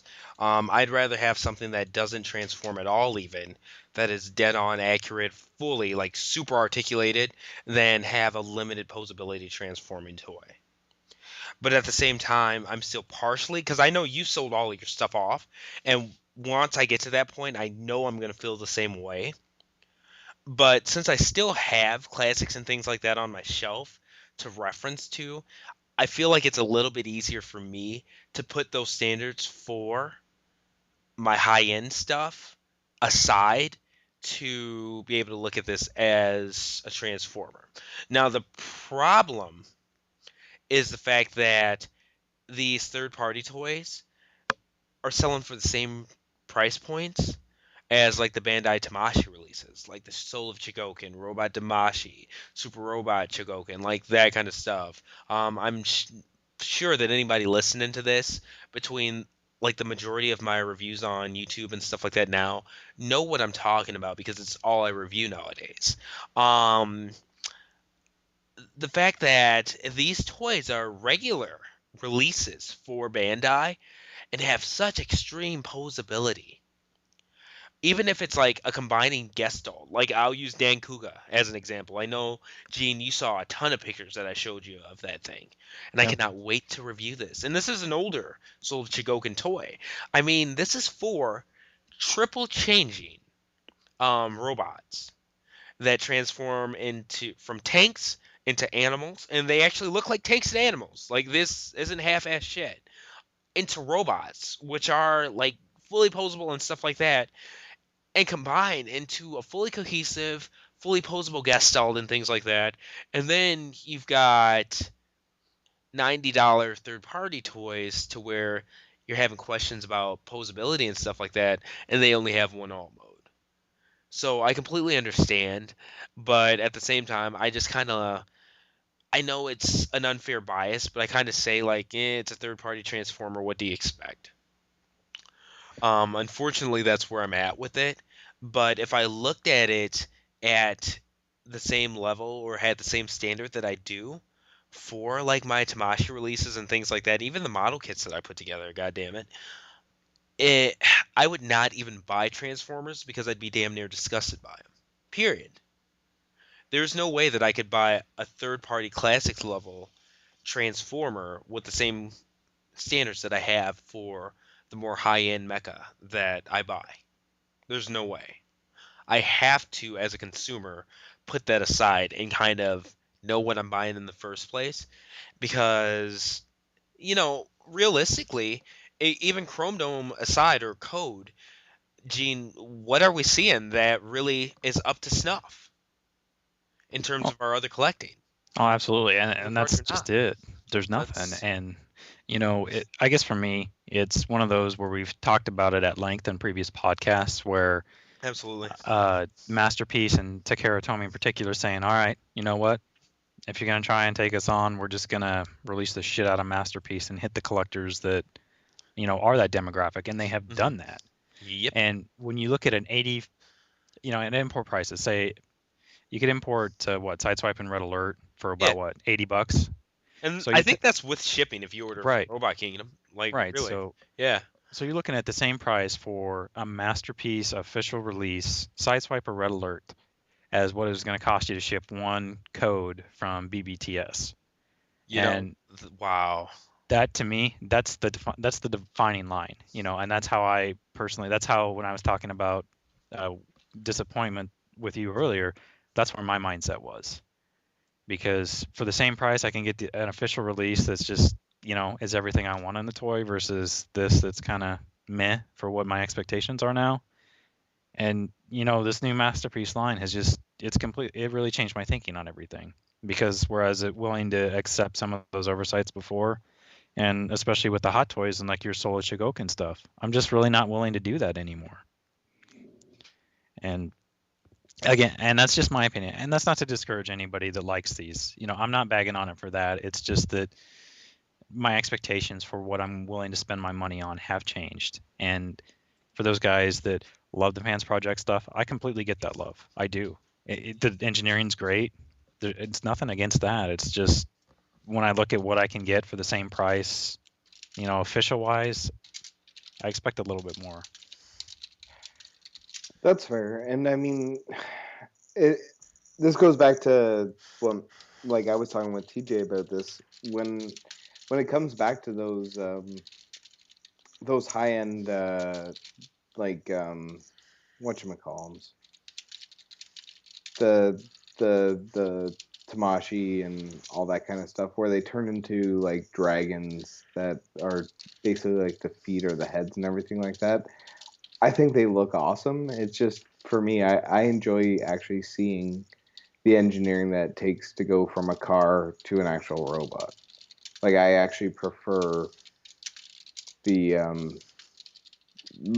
even the Masterpiece, where you're talking about like the Lambo, where it's going from the Lamborghini to an actual robot. But even things like Chromedome, I prefer an actual real vehicle mode or a real alt mode versus kind of like fold the robot over and make it look kind of like a dragon thing.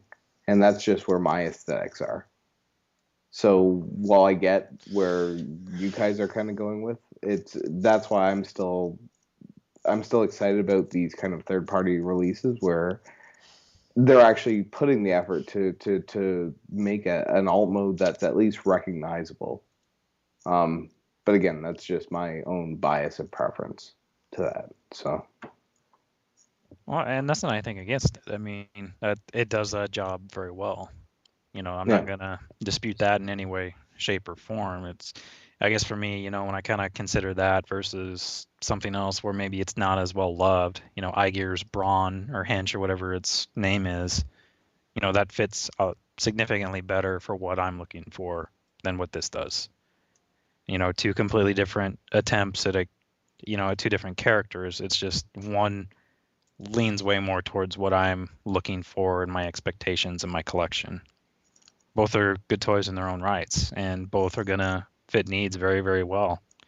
It's just that, that's just where I'm at personally. And again, it's nothing against the toy. It's just where I'm at for what I'm looking for. oh And yeah, 100%. And I I completely get where you're saying too, because it's an attractive toy for, like I said, 6 months ago, my mindset would have been completely different.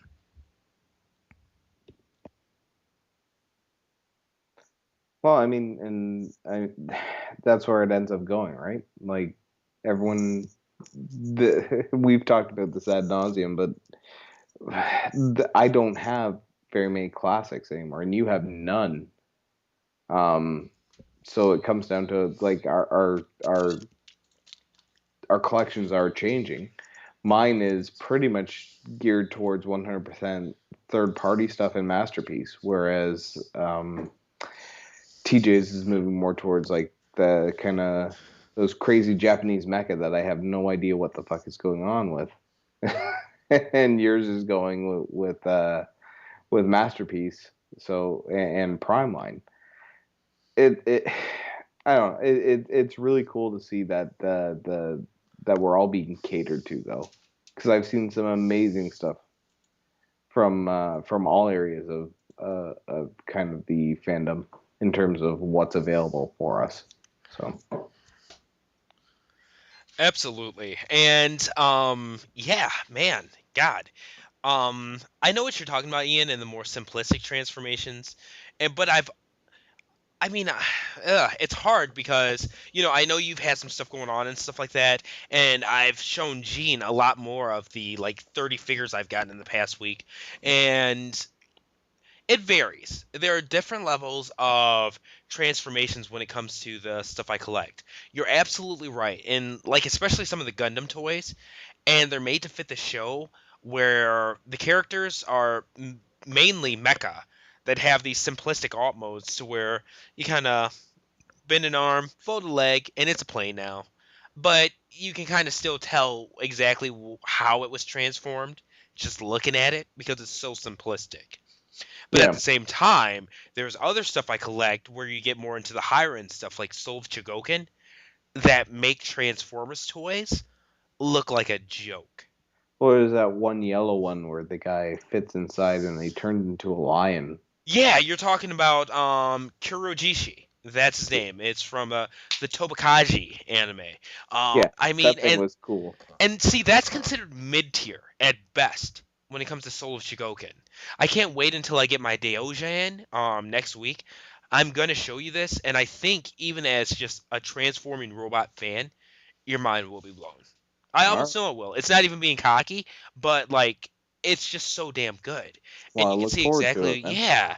It's like you can see what I'm saying into where when you get to the higher end of Bandai Mecha, even mid tier, you see that they put so much respect and engineering into even like what we would consider a like a fit-in character. I was talking to you about this, Gene. Like MP10 came with Spike, and that was a big deal. And that little thing's a piece of shit. It really is. It's like a little like melted looking thing that's painted like Spike, and its arms and legs move upside down like an 80s robot or whatever. But like Bandai Mecha, if they include a figure that's gonna like go inside of their transforming mecha, it's going to be first off at least like 3 inches. They go up to like 5. They're fully posable, even including like ab crunch and like craziness. And then on top of that, like they have a simple transformation. They go inside of the robot. Some don't even have to transform at all. But I mean, from top to bottom, there's just a certain level of care, whether it's the main mecha or robot or like a side character, even their accessories, to where everything has the same precise amount of detail, to where I think third parties like Fansproject are the only thing that even competes with this stuff. And Gene, I think you said it. I think it was you that said like I showed you Kurijishi, the same one that Ian was talking about. He was like, you were like, damn, that looks like something Fansproject would make, And that's the thing. Like Fansproject is considered really high end for a classics Transformers collector, but their level of engineering, style, and stuff like that is just base level standard when it comes to Bandai Tamashii. And it's not to put down Transformers or anything like that, but a lot of the reason that I've moved on and kind of away from mainline Transformers is because for the dollars you spend when it comes to Bandai robots and even third-party Transformers robots, because I'm not counting mainline, because mainline it's at such a low right now that I don't think it's fair. It's like putting a baby in a fight with a grown man. Um, it it feels like what you get for the dollar is so much more. You spend, like you were saying, Gene, that $80 for Fansproject Steel Core, even with high-end like Takara stuff, you can get a masterpiece toy from Takara. But at the same time, then you have to get into a whole nother line. You know what I mean? Or Exactly. you could do like a Japanese mecha and stuff like that, like Bandai Tamashii lines, and you'll get something shit. For what you pay for one Fansproject toy, you'll get a set of 3 Bandai Tamashii toys that are fully articulated, have alt modes, and turn into a fully articulated guest doll. And look just as good as, if not better. So for me personally, as my collection starts to expand, I have to look at money. And it's unfortunate because like, I do okay work wise and stuff like that. Definitely not broke or going broke over toys. But realistically, I collect so many different lines now that you have to pick and choose. And Gene, you understand this too, don't you? Oh, absolutely. Like it's not like, oh, okay, it's a new Transformers toy coming out. It looks half decent. So, okay, cool. Arms Micron doesn't look the best, but Arms Micron's cool. Microns. $70, cool. You know what I mean? To where like now, and I heard you, Adam. I know you're all about it, and that's more than cool, because to me, the Arms Microns were the best part about any of the Prime like import stuff. I liked the Arms Micron actually more than the toys, and the toys were good. So that's actually a compliment to Takara and their ideas for that. But it's just, bang for the buck wise, it's no contest. It's no contest. That same $50 or $60 that you could spend, or I could spend, for an import Prime toy, as opposed to a really awesome transforming Gundam toy, man, in my mind, I'm like, I don't even think about the Transformers toy at that part. And it's not even a knock towards Hashtag, and I think you're kind of the same way probably, Gene. But at the same time, when you just plain collect other lines, and you start to set a different standard for yourself and what you want on your shelf. And even you, Ian, like, you don't really collect too much outside of Transformers, but I noticed that you don't collect every single thing that comes out. Like, you're these are my characters. This is the color scheme that I like. You know what I mean? Yeah, like, you make your choices. I've always been super particular in terms of what I get. I get Black Primes. I get some third party. I get Cliff Jumpers. Thank you, Gene, for the package that's coming this week. And I get a couple other things. Like, I just picked up a Skyquake, mostly based on you and Gene's saying how well the Dreadwing figure was. So I picked it up because I like the green better, and I'll play with it for a bit, and then I'll probably get rid of it just because it doesn't fit with what I want. But I mean, it's cool to pick up and play with. But, like, that's generally how I go. Like, for me, it's very much, I love Fansproject, I love Make Toys, I love Head Robots, I love Mastermind, I love the Masterpiece collections. And the reason I do the Black Primes, I think I've said it on here before, is because I love getting an overview of the history of Transformers. And to me, there's no better way to do that than look at how they've handled Optimus in every line, because he's always the premier figure. But yeah, no, I have never been about, like, I need to get every figure in this line. So when I look at it, it's very much a pick and choose. I will say that the Fall of Cybertron Ultra Magnus has been a really fun little toy, but I would never say go out of your way to get that. So anyway, I'm very, very much a kind of a pick and choose kind of guy. And to be honest with you, that's one thing that I've always admired about you. And even when it comes to pictures of your shelves, with your limited collection, and I'm not saying it's small, it's limited in terms of like the lines you collect and stuff like that, you're able to display things in actual like action poses and battle scenes and stuff like that. With me, like, there ain't no way in the hell. I would love that, especially the photographer in me. I would love to take pictures of my shelves and have like flying Gundam battles and stuff like that. But 20 Gundams in a week really makes it hard to get organized in like shelf space. But at the same time, I'm trying to kind of do what both you and Gene are doing right now and figure out what to sell and what I won't have that like immediate regret with. I can't just go in and sell off all of my classics as a whole, because it's the majority of my collection period right now. I'm sure if I keep collecting Gundams and Soul of Chogokin figures the way that I have been recently, then it'll be no problem within like 2 months, because I'll have so many to replace them on my shelves or whatever that it'll be a no-brainer. But right now, I know it sounds stupid, but my shelves would be so empty if I didn't have my classics toys, and that's the main thing that really keeps me from Fair selling enough. them all. Yeah. Like that's really where I'm at. The one thing I'll probably never sell though is my black repaint collection.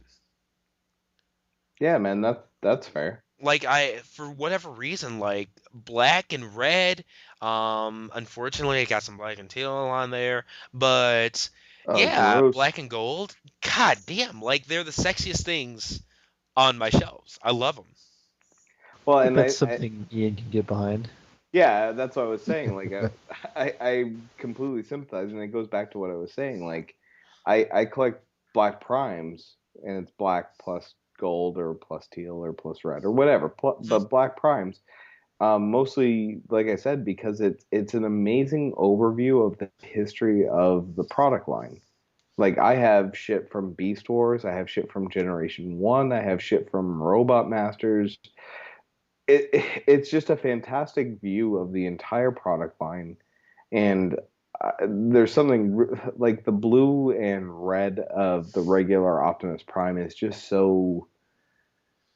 I don't want to say gaudy, but it's just so played out at this point. Whereas like the nice black and silver that you get with the Nemesis, Scourge, like Dark Side repaints, there's something just really cool about having those and having that nice overview of the entire history. And again, that's just where I'm at in terms of that is 100% the thrust behind what I'm doing in terms of my Black Prime correction. So Absolutely, and it's completely understandable. And like I said, I've always envied it about you, but at the same time, between money to burn and so much classics catching up to do, I think I'm a completist at heart. oh, But you totally are. yeah, I Well, mean, look what happened when you went back into Prime briefly. You bought everything like all at once. yeah, it's kind of sick. And then I sold everything all at once too. Yeah. So it's one of those things to where you're right, Adam. That was a great example. I don't want like part of a line, and that's why I feel like to finally break the curse that classics Transformers have had on me, like I'm just gonna have to sell them all. But I think I might even shed a man tear when I'm packing these things up, and I have to be like, I hate to say it, emotionally past that point, or else I know I'm gonna fall back into just rebuying the shit and paying even more than I did in the first place. And unfortunately, some of my classics toys are attached to memories, like my Botcon box sets. Like this one, like I Tread Shot, Kickoff, the Shattered Glass Junkions. I look at those and I think about the awesome time that I had with Eugene at BotCon this year. You know what I mean? Oh, absolutely. And So, I mean, there's actual, as weird as it sounds, I've done so much buying, selling, trading, especially on like TFW 2005 and stuff like that. I've actually made quite a few friends just from doing so much business with people. And sorry, my room's windy, so that slam. I don't know if you guys heard that, but there's a breeze, so it slammed my door. Um, but yeah, I mean, it's one of those things to where like, oh yeah, this dude gave me this toy, or this dude gave me this toy as a gift, like that kind of thing. To where it's like, man, some of them are going to be a lot harder to get rid of than just generic. Oh, well, this was on sale at Target, like that kind of thing. So that's going to kind of suck, but at the same time, I think in the grand scheme of things, especially if the masterpiece line keeps kicking like it has been, it's gonna be fantastic. Like I think it'll be the best decision. But at the same time, I don't know if you feel like this, Gene, but I almost feel like I'm taking a risk in hoping that the masterpiece line keeps going like it's going. I do, and I mean that's one of my concerns. But like I told you before, this will have been twice that I'll have completed the classics line, and I'm past that point of I don't want to touch them again. And the only classics toys I've kept are the ones that can function in there. Like Warpath. He's a mini bot, but he scales with the smaller offerings that we've had from iGear, so that doesn't bug me. And ones like that. And I did keep one BotCon toy just because it was the first toy I remember messing with in the hotel room. After I got my box set and you came. Was Absolutely. I kept Kickoff because that was the one we were just like, oh man, this is the best use of the mold ever. And and that I don't feel bad about at all. But it just, yeah, I'm taking a big risk, but part of my mindset is also, well, if it does peter out, there's other places that are going to step in, like Fan Toys, Quake Wave, iGear stuff. One way or another, I feel like I'll be covered, and that's a big thing for me. So I feel there's a risk to it as far as the mainline stuff or the official releases, but it's not as big as I think it would have been a year ago at this time.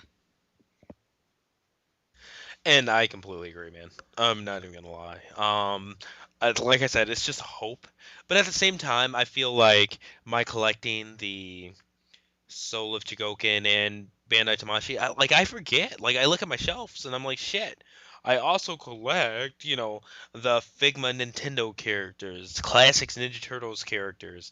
Fuck me, Super Robot Chogokin, Super Magic Chogokin. I'm looking at a full D-Arts Mega Man, both Mega Man X and Mega Man 8 shelf. Like, that kind of thing, Tekkaman Blade toys.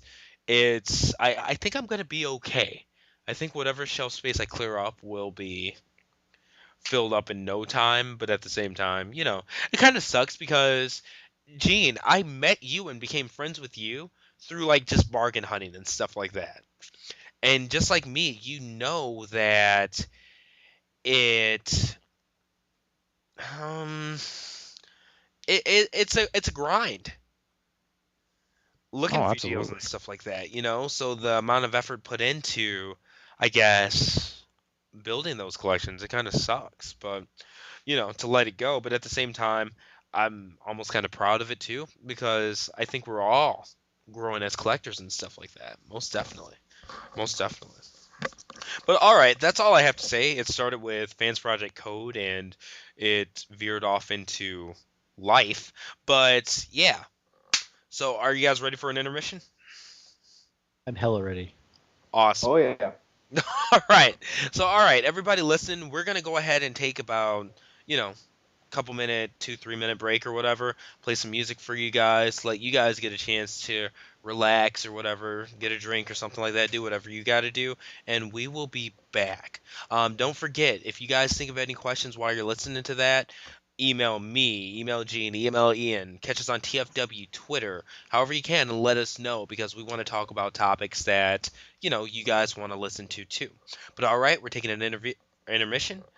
Enjoy the music, and we'll be back. I'm going for the grizzly bear. I'm so team Kuma. I'm not for the cheap, so I'm not team Geef. He's mean with cool hair, so I'm team Heihachi. I'm never disloyal, so I'm team M. Bison. I love Capayeta.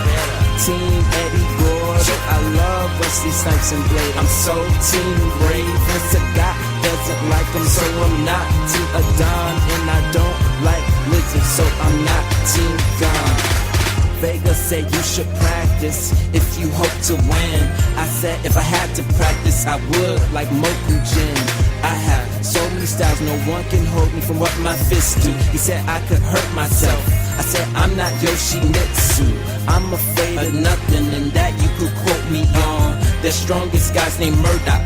That sound like a Pokemon. If he wanna step up, we get laid out like doormats. And if he think I'm weak, I put him to sleep like Snorlax. And all right, welcome back to TF Beyond Toy Podcast. Hope you guys had a good intermission there. Got some drinks, did whatever you needed to do. I know we did, and now we're heading on to the second half of this podcast, and this is where we bring up our main topic. And this main topic for this week is BotCon. We're going to go ahead and talk about both the location and the theme. And we'll go ahead and talk about the location first. It was just revealed over this past month that it's going to be in San Diego, California. And I believe it's June 25th to 28th. One of you guys will correct me, I'm sure, if I'm wrong. But it's somewhere around the end of June. I know that's a big conflict with a lot of fans because a lot of us go to San Diego Comic-Con as well. And I wanted this to be my first San Diego Comic-Con, so it kind of bugs me out. But I wanted to get you guys' opinions. And Adam, date and time, what do you think, man? I'm cool with the date, and I think it's much better than last year. It's just not necessarily better for me, but for a lot of the people who, because last year it was at the end of April, and that's kind of like exam time for a lot of us college students, which at that point I was one, but because it was in Dallas, it kind of didn't matter because it was only 30 minutes away from me. But I know for a lot of people, I kind of was kind of hard on them, and they either had to, make a lot of arrangements to get to Dallas, or they just couldn't go at all. So I like timing's great. I'm okay with San Diego, I guess. I've never been there, so it would be cool to, go take a road trip to somewhere I've never been before. Uh, yeah, timing's great. I'm pretty happy about it. Okay, very cool, very cool. Ian, Gene, I know neither of you guys are going this year, but does the location or the timing affect that for you guys? For me, the location does a little bit. If it had been anywhere in the Northeast, and I'm not saying that it should be, I'm just saying that if it was, then I would have possibly gone. The timing doesn't mean anything to me really at all. This far out, at least. I mean, it being in June, whatever it is, it is. It's just if it was within driving distance of Toronto, I would have at least tried to make a a trip to it. But it being on the West Coast, it's completely 100% out for me. So I'm glad for everyone who can go, and all I can say is that if it ever is on the Northeast, then I'll definitely be looking at going to it. So I don't know. That's my take on it. Gene, I know it was just bad timing for you altogether, right? Yeah, that's really what it comes down to, because my son's going to be born in March or April. And for a trip like this, I just can't leave my wife alone with 2 kids. She was very, very gracious in letting me go to BotCon with TJ last year with a 6-month-old, but a almost 2-year-old and a 3-month-old at that time is asking a lot of her, and I'm just not A, willing to do that, and B, more importantly to me on a personal level, is that my graduation is going to be in Minneapolis, St. Paul in August, and my wife's not going to have the maternity time to go on both, or not, excuse me, after her maternity time is used, she's just not going to have the personal time off available to hit both, because we've both been to San Diego. We love the city and we want to go back, but just the timing just sucks. It's one of those where, honestly, if it wasn't in the Midwest within a couple hours driving distance this year, it just really wasn't going to be feasible for me. But maybe again at some point. I know that TFCon is a higher priority for me. I can't go this year, but hopefully next year I can, because my wife would like to go to Toronto too. So that's a trip that her and I can take. So hell yeah, exactly. But no, I don't know. I had a great time with TJ last year, and It was fun. It really was. I'm sorry I missed you, man. I'd love to go again, especially with all the people that we know now. That's where I met Maddie, and we had a fun time bitching about the custom class while we were in there. But and a couple of the other guys that TJ and I hung out with, like Ken and Wayne and those guys, but just not in the cards for me this year. And that's more than understandable, man. I mean, timing is everything when it comes to these cons, and obviously they can't please all of the people all the time.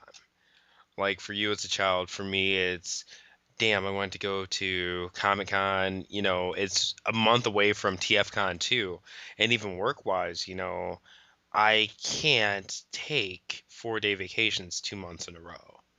It's just, well, I guess it's feasible in terms of vacation time, like literally, but what the hell? You know what I mean? So vacations for me personally are something that I like to do quarterly rather than monthly. And I just don't think I'm going to be able to swing it.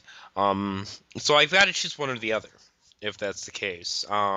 It sucks, but I don't want to spend money on airfare 2 months in a row. What I think I might do though, BotCon, the plus side is the box set. TFCon, the bro time, from what I'm hearing, is just out of this world. Plus the third party influence and stuff like that. So I'm thinking of maybe just paying for one con like now, and then paying for a one con closer to, the go date. And that way it won't feel like, at least monetarily, I paid for this month and this month, you know what I mean? Like that kind of thing, to be able to work both out. I want to go to TFCon more, but I'm not going to lie. I still want to go to BotCon quite a bit too. Because as much as I think more seasoned members of our fandom, I dislike this year's BotCon. For me, it was my first. So I had a great time because it was so different than anything I'd ever been to. But I at least like one more BotCon to compare it to. So I can at least say this year was better than this year because of, rather than this year was a good BotCon, but at the same time it was my only BotCon. So that kind of thing. And TFCon, I just got a feeling I'm going to think it's awesome. Period. Like, it's out of this world. And even you, Ian, like, it'll be awesome to hang around you, man. Oh man, TFCon is really awesome. And Like, seriously. seriously, I'm looking forward to having you up here. Me and a couple guys from work, I think, are going to grab a hotel room this year. So we're actually going to stay just at the convention, even though it's like a 40-minute drive outside the city, just because we want to hang out at the bar and we want to be up early and partake in everything. It's awesome. Rather than kicking off at like 7 or 8 o'clock. But yeah, no, like I've been to the last 2 TF cons and they've been 100% phenomenal, and they've solidified the fact that I love this community and the fandom and everyone involved in it. So I just honestly wish that at some point there will be a BotCon that I can get to kind of compare the two to. Absolutely. So, but yeah, no, I'm definitely looking to having you up this year. You know what I'm excited for most? The Sunday. I hear the Sunday is just like ridiculous. It is. It's really cool. Like, they just reset everything apparently. Like, all of a sudden it goes from Transformers to just whatever the hell flies. Like, yeah, it's 80s. It becomes basically Action Figure Expo. That's fucking crazy. Like, Proto Man X, he was telling me like pro wrestlers showed up last year and shit. I'm like, what? Yeah, man. It's because the same guys who do TFCon, they do the Action Figure Expo. That's which so I went cool. to at the end of the year last year, and it's everything. Like, so Friday is all about the exclusives. Saturday is all about Transformers, and then Sunday, basically half the dealer booths, instead of going Transformers, all of a sudden become just random 80s shit. So it's like Ghostbusters, and it's like Masters of the Universe, and it's just everything. It's really cool. It becomes really, really kind of hectic out there because you don't know what is at every booth. So it becomes really interesting to just go from booth to booth and be like, holy shit, what is this? Visionaries. Like, it just becomes really, really interesting to see all the old 80s stuff. And that's awesome, dude. Like, I literally cannot wait. So, I mean, yeah, I'm ready. Both my mind and my body are ready. I need some TFCon in my life, so it'll be fun, most definitely. Most definitely. So, and I mean, the plus side is, TF Source always looking for help with their booths and stuff like that. So, it'll be cool to work the booths and stuff like that at TFCon because I believe they're going this year as well. So, overall, just going to be a fun time. It'll definitely be good stuff. Did anybody else have anything to say about time and date or place and date? I'll say that my body and mind might be ready for TFCon, but my wallet is not. That makes sense. That makes sense. So are you driving or flying, Adam? To BotCon, Yeah. right now the plan is driving, but because one of the guys I'm going with, the local guys I'm going with, which actually is part of the reason why I'm going to BotCon is because I committed to going with some. Well, I should say when I went to past year's BotCon, before I went, I got a bunch of the local collectors to kind of, hey, let's meet up because we've never done this and we're all going to be there. So what the hell, we might as well get to know each other. And so I made like several like really good friends that way. Mm-hmm. And so I kind of committed to going to them to this year to BotCon. And so we've already got the hotel room. So I feel like I'm already committed at this point. Otherwise, I would certainly consider TFCon And actually, now that you mentioned that, like, because they're so close together, I take it back what I said about I'm being okay with the timing. The timing kind of sucks because if I wanted to do both, it would be very difficult to get, at least if by that point I have like a different job, it would probably be very difficult to get time off for both days. Yeah, absolutely. Yeah. I anyway, going back to your question, I'm planning on driving, but I'm not super looking forward to a 20-hour drive back and forth or there and back. So, but the problem is one of the guys I'm going with, he doesn't like to fly, so it's gonna save a bunch of money though, because we'll be driving a hybrid there. So Oh, okay. it's just not looking forward to the drive. That's a lot of driving. Yeah. Period. There's no ifs, Yeah, it ands, or is. buts about it. But at the same time, at least it's like a 4-day stay. You're not driving there and driving right back, you know. And it depends on if I get in, either custom class. Gotcha. Absolutely. I'm not going, I almost don't want to go to BotCon if I can't get into the custom class, period. Because for me, the resale value, even, like I was saying, I don't mind saying that to the public even, the resale value on the custom figure is just so high that, I doubt that it's something that I'm going to want to keep or have any sentimental value to. So if I could pay for pretty much my whole trip with What if it one was custom figure, shit. What if it was shattered glass? That's a son of a bitch. But at the same time, if I'm the one who built it and painted, it ain't going to look so great in the first place. But... Oh, don't worry about that. They make sure that they do all that crap. Are you serious? Some Yeah, of the that was- finer stuff, some of the finer stuff that they will do for you. I don't know if it's different every year because, like as we were talking during the intermission, like there's some stuff that they didn't have the right tools for, so that they were doing for us that I'm not sure that they would normally do. Mm-hmm. Yeah, I just left a bad taste in my mouth because my whole point in doing that class was to pick up tricks on how to do it, and I really felt like I didn't do that. But then again, when my dryer broke while I was down here and I resold it for $900 and I paid for a new dryer and I didn't have to worry about it, then I was okay with it again. Nice. Wow.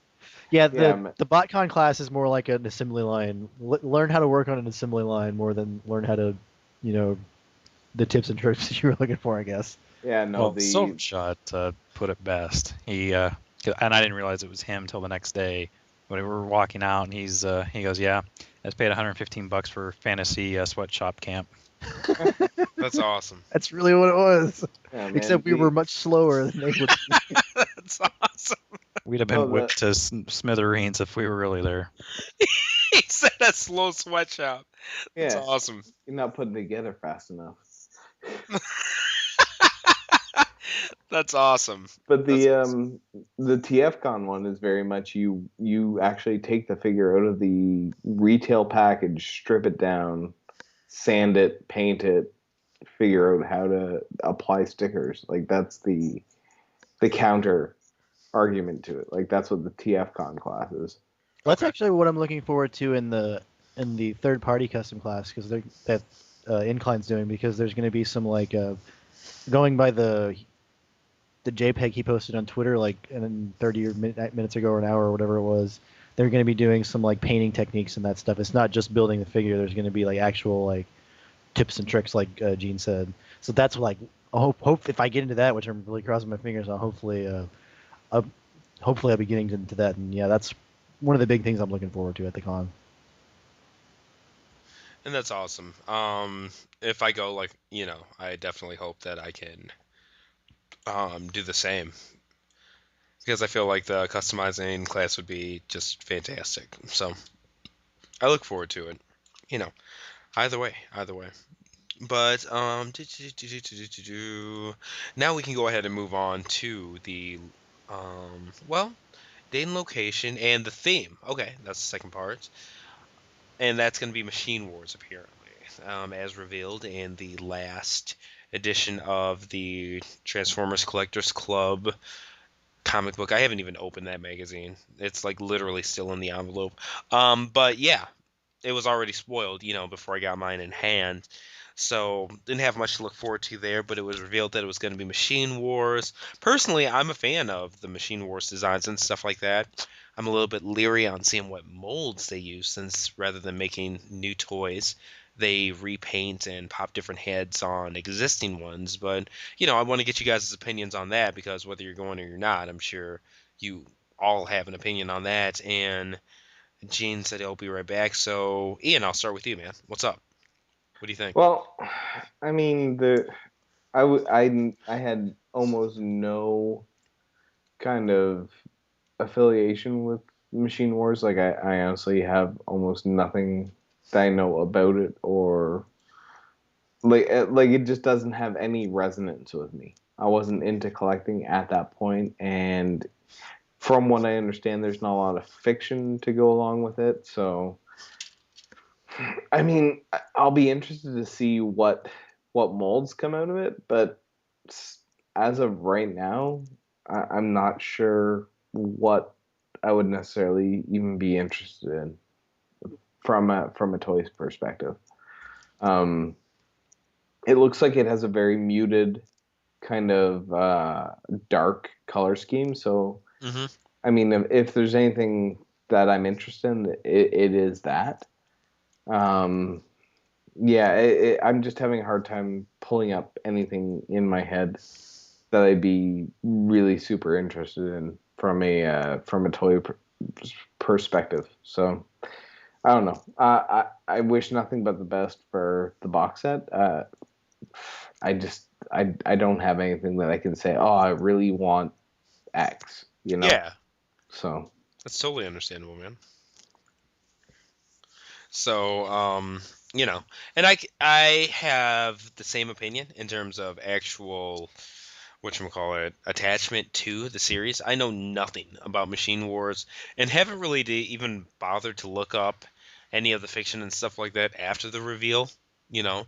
Um, so I guess that kind of says something to me. But at the same time, if they're cool toys, they're cool toys, and I'm more than fine with having nice renditions of them, especially if they're classics, on my shelf.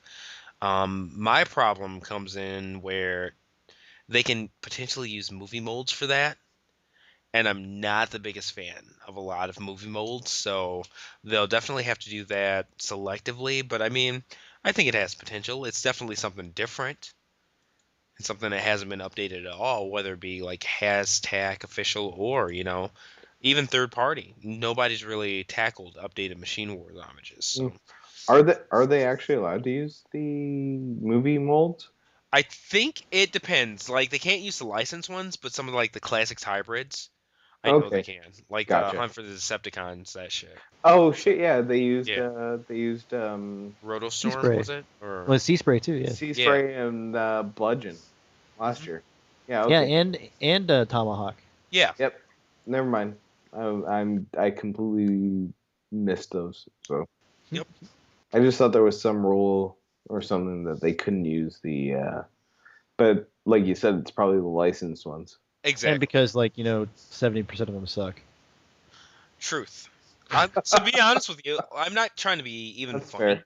but I would not at all be interested in a box set full of legit movie toys. Like straight up, like what is it? What was Sideswipe, a Corvette? Even though I love that mold, I would not pay for an absorbent amount of money The for Stingray Corvette. Yeah, none of that stuff. None of it. So I mean, gross. I don't I'd know. be going Icon package that year. Yeah, pretty much. Either that or I'd probably choose just to forego the whole convention because the box set's a big part for me, and especially with TFCon, it's an option too. It would just make TFCon that much easier. In fact, I guess that makes part of me hope that they use like legitimate movie modes because that way I wouldn't have anything to miss or be bothered with. But it's kind of like 2011 with the animated molds. I know people love them, so it's not knocking anybody who does. Well, even if a few people love them, like I don't knock people's opinions. That's not me, but it was just so not for me that I had no interest in going to BotCon that year, and I, to this day, don't wish at all that I went to that. So even when I remember that third-party G1 uppers, they said, "Oh, we're gonna make a kit." It never came to fruition, but we're gonna make them combine and all kinds of stuff. I did not care. Like it made me not want to go back and retreat and get that kit or anything like that. So And it's not like that thing ever happened anyway, right? yeah, well, that's what I was saying. But I'm saying even the thought of that did not make me want the actual BotCon set at all. I'm just that far out of animated molds. modes. I don't like them. So it'd be nice if they used something I didn't like, so I didn't have to worry about it. But it is what it is, and I'm excited to see what they do. Period. Right now I'm more worried with the subscription service than the BotCon set because we've heard no word on that, and that was supposed to start shipping by now. So You mean the one that's Whatever. never coming out? pretty much. Well, you gotta remember too that they're not telling anyone. It's just gonna show up, and whoever gets it first gets to, let everyone know. Oh no, wait, No, you're not don't- supposed to tell anyone. No, don't tell anyone. Everyone might have it already. We just don't know. See, that's ridiculous. I guess for somebody So- like me, like Oh. I have all of my mail held at the post office. So without knowing that this thing is coming, it could sit at the post office for a month. Unless I check the post office every day. And I'm not all of my mail, like I still get letters here, but my parcels, just because I get so much stuff, rather than having it left at my door at work, I elected to have it held at the post office. And then, when I know something's coming, okay, boom, it's in Rockford, bam. I can run over to the post office, pick it up before work, whatever. But with that's kind of shitty. I'm not down with that surprise. In fact, Yeah, that that actually burns. reminds me that when you mentioned earlier about oh god, what was it? The reveal or the magazine, how they like to reveal stuff through the magazine. I think you made a reference to that. That's so they need to get with the times because it's irrelevant because as soon as that first person gets it, it doesn't matter anymore. Exactly. Everyone knows at that point. Yep. So just freaking announce it already. Set a date and announce it. Well, not only that, if you're going to do it, how about you get it out in a timely manner? Because when you're sitting there talking about, hey, holiday sales, or, we're going to have stuff released on this due date, and then you get the magazine and it's 2 weeks past that date, it really just is kind of dumb. And I agree. Because most people, I know they don't like to say it, but most people opt for the cheapest shipping one because honestly, who cares about the magazine? Yeah. I think I've talked to maybe one person out of 1,000 that's like, oh yeah, I love the magazine. Okay, well, if you want to spend an extra $21 for first class, it's not worth it to me, and I don't think it is to most people. It's not to me. It needs to be digital. If But they're I gonna need to get that. I need to get that news credit on TFW. Screw that. No, but the magazine has to go digital at some point. I don't care if there's people who like collect. Okay, I shouldn't say I don't care because that's their thing, but it's just it makes no sense anymore to do a print magazine when you can get out that information so much faster. Just get it over with. Put it online. I agree. And, with their reveals in general, I think they garner a lot more respect out of the fandom. Because I feel like if a company is more forthcoming with what they've got, like we were talking about earlier with Toy World and their products, they've got a prototype, boom, as soon as it's resin and something that looks like whatever, they've got pictures up of it. Because they have enough confidence in their product and they know fans will, I guess, latch onto it and gain more hype from it, that they have nothing to hide. As soon as they got something, they tell you. And when a company hides things, I guess for me, I don't know if I'm just jaded or in the minority, but the more a company like hides something or a reveal, the more I feel like they're afraid people are going to think it's crap. And they're just like offsetting. They're trying to sell as much and get as much money in pocket beforehand with like pre-orders and things like that before revealing, to offset maybe some negative reactions and cancellations by people who haven't like paid or bought their BotCon tickets and stuff like that yet. It sucks. Because fact is, like, I'm more than sure BotCon for the past bit, or the TF Club, has known what molds they're looking and what they're going to look like probably for months now. They're working this on box next set. year's. They're working on the next BotCon set already, probably. Yeah, exactly. It's just one of those things to where, they had all the characters for the subscription service already like painted up and stuff like that, knew what head molds they were using and everything like that at BotCon. and that wasn't planned to start shipping until this year. So I know BotCon wise, their box set, that's pretty much a wrap. They're probably literally just waiting for everything to get manufactured, and they'll sit on them for months before the convention even, you know? So it sucks, you know? I hate that such a high-priced event and something that's geared more towards adult collectors is such a game. Because it's not like we're children who have time to take out our decoder rings and listen to the radio at this certain time and stuff like that. No, we're real grown-up people who have to budget and plan and allot time as much as anything to attend these events, you know, and afford these events, you know? So, I don't know. I'm just not with their business mindset at all. And unfortunately, it's not just BotCon, it bleeds into everything they do. I think FunPub would have ran a great BotCon in the 90s. Yeah. When the internet wasn't so huge. Right. Maybe that's part of the problem is they still run it that way. Well, look at their site. But, you know, I guess it kind of is what it is. They're going to be what they're going to be, but I just wish that they'd cater more towards the demographic that these products are actually being sold to. Because, you know, like, hell, if these were Hasbro Transformers Prime toys and stuff like that, I could understand them being like, okay, keep watching, because on one episode this season, you're going to get to see the newest Prime toy character, whatever. You know what I mean? That Before kind they of kill shit. him off. Yeah, you know what I mean? But it's like, okay, it's kids. They're getting people to watch the show and stuff like that. There's no show behind this. This is one and done. You pay for your BotCon ticket. You pay for your box set. Then you just... It has nothing to do with FunPub. They've got their money. It's on you to get your plane ticket and make it out there. So you would think they'd be doing all that they can to show people what they're going to get and getting them hyped as soon as possible. And I hate to say it, but fucking even third parties who I hold to a higher standard than hashtag like mainline classics releases nowadays, silhouettes don't even work with me when they do it. So I sure as hell don't want to see like comic silhouettes of toys that are potentially like movie molds. Like no. So I also love that they have the best photographer in the world take the picture when they finally do release them. I hope that you mean that with 300% sarcasm. Yeah. Okay. It's Like undying sarcasm. even when they actually show the toys, they look so fucking bad. Yep.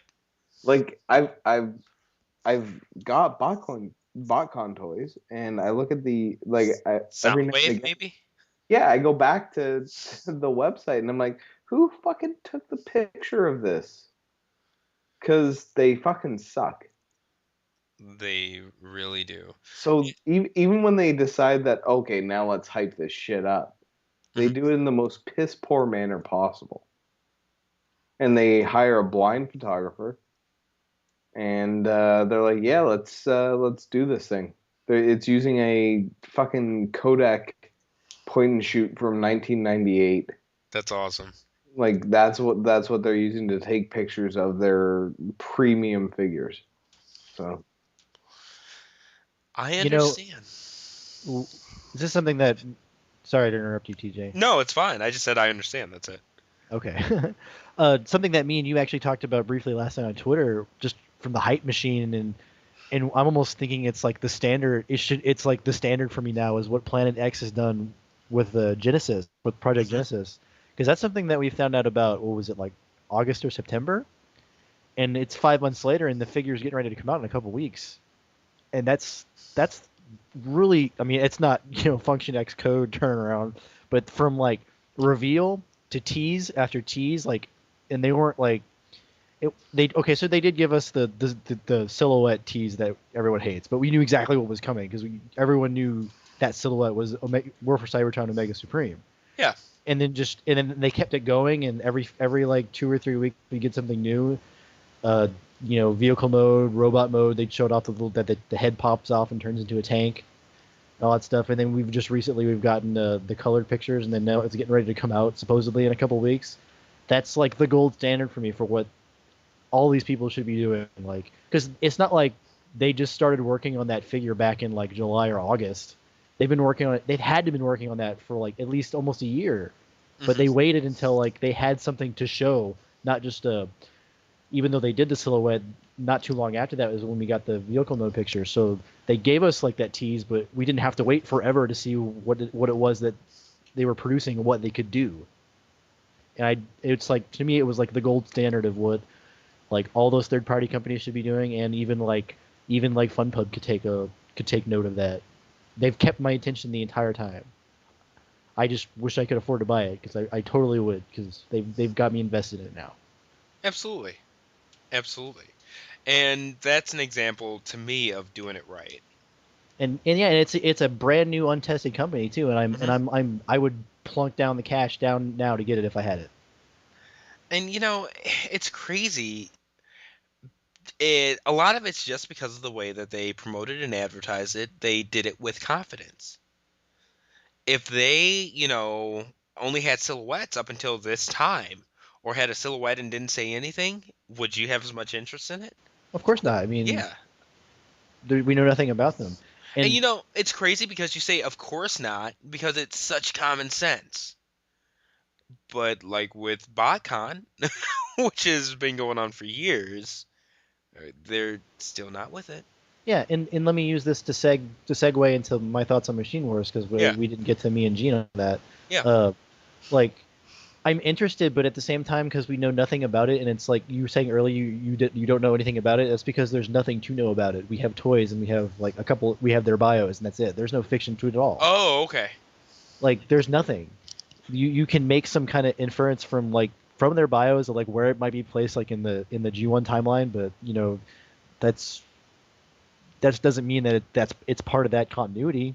It might be, but as far as I'm concerned, it's really not. It's just kind of it could fit in there somewhere, but there's nothing to go on. And to me, that's like, I understand like apprehension of it from like Ian had, like I think Ian was mentioning he kind of has towards it, but on the other hand, I think it's so niche. It's the perfect kind of setting for like the hardcore collector. It's the thing that they really should be doing. Like, if they want to tell their stories, like it's like almost a blank slate. And while I don't really care that much about the fiction, like I'm sure there are those that do. And so it's a good setting, and like I said, a good blank slate for them to tell new stories and not just refresh those characters from the KB toy line, but they're also going to add new characters too through their storyline. So I'm interested in where it could go, and I'm also interested in what molds they're going to use. But I'm not like, it's not like last year where I was interested because Shattered Glass. I know a lot of people. I know you like it, TJ, and I know a lot of people don't. But at least I felt like we were going to get classics molds in colors I might be able to. I would like this. Yeah. Now we have no idea what we're getting Exactly. at all. So it's like it's hard for me. I'm interested, but it's hard for me to get excited. Mm-hmm. Well, especially if they try and release like Energon molds at this point. Oh God. At this point, really, you have to do classic or above. Oh. I'm sorry, but they don't like Energon, kind of like that whole AEC trilogy. Even some of the early classics, they just don't make the grade anymore. In terms of no, go ahead. I would say I agree with you for the most part, but some of the molds, like I think one of the more like popular suggestions for like God, what's that guy's name? The helicopter in Machine Wars, Sandstorm, I think. Mm-hmm. Like would be to take that Energon bulkhead mold, which is a perfectly fine mold. I think it still holds up, and I would buy that. But you're right. There are a lot of them. A lot of those like Energon air molds that wouldn't fit, but there are still some decent ones in there that I think they could pull from. They haven't yet. For me, they've aged to the point where it's just it would be really, really weird to see them mixed in with any classics. And I'll say this, as somebody who still owns like Energon molds, they don't work. You know, take the actual Energon Unicron and compare it to the 2010 whatchamacallit Unicron, like re-released.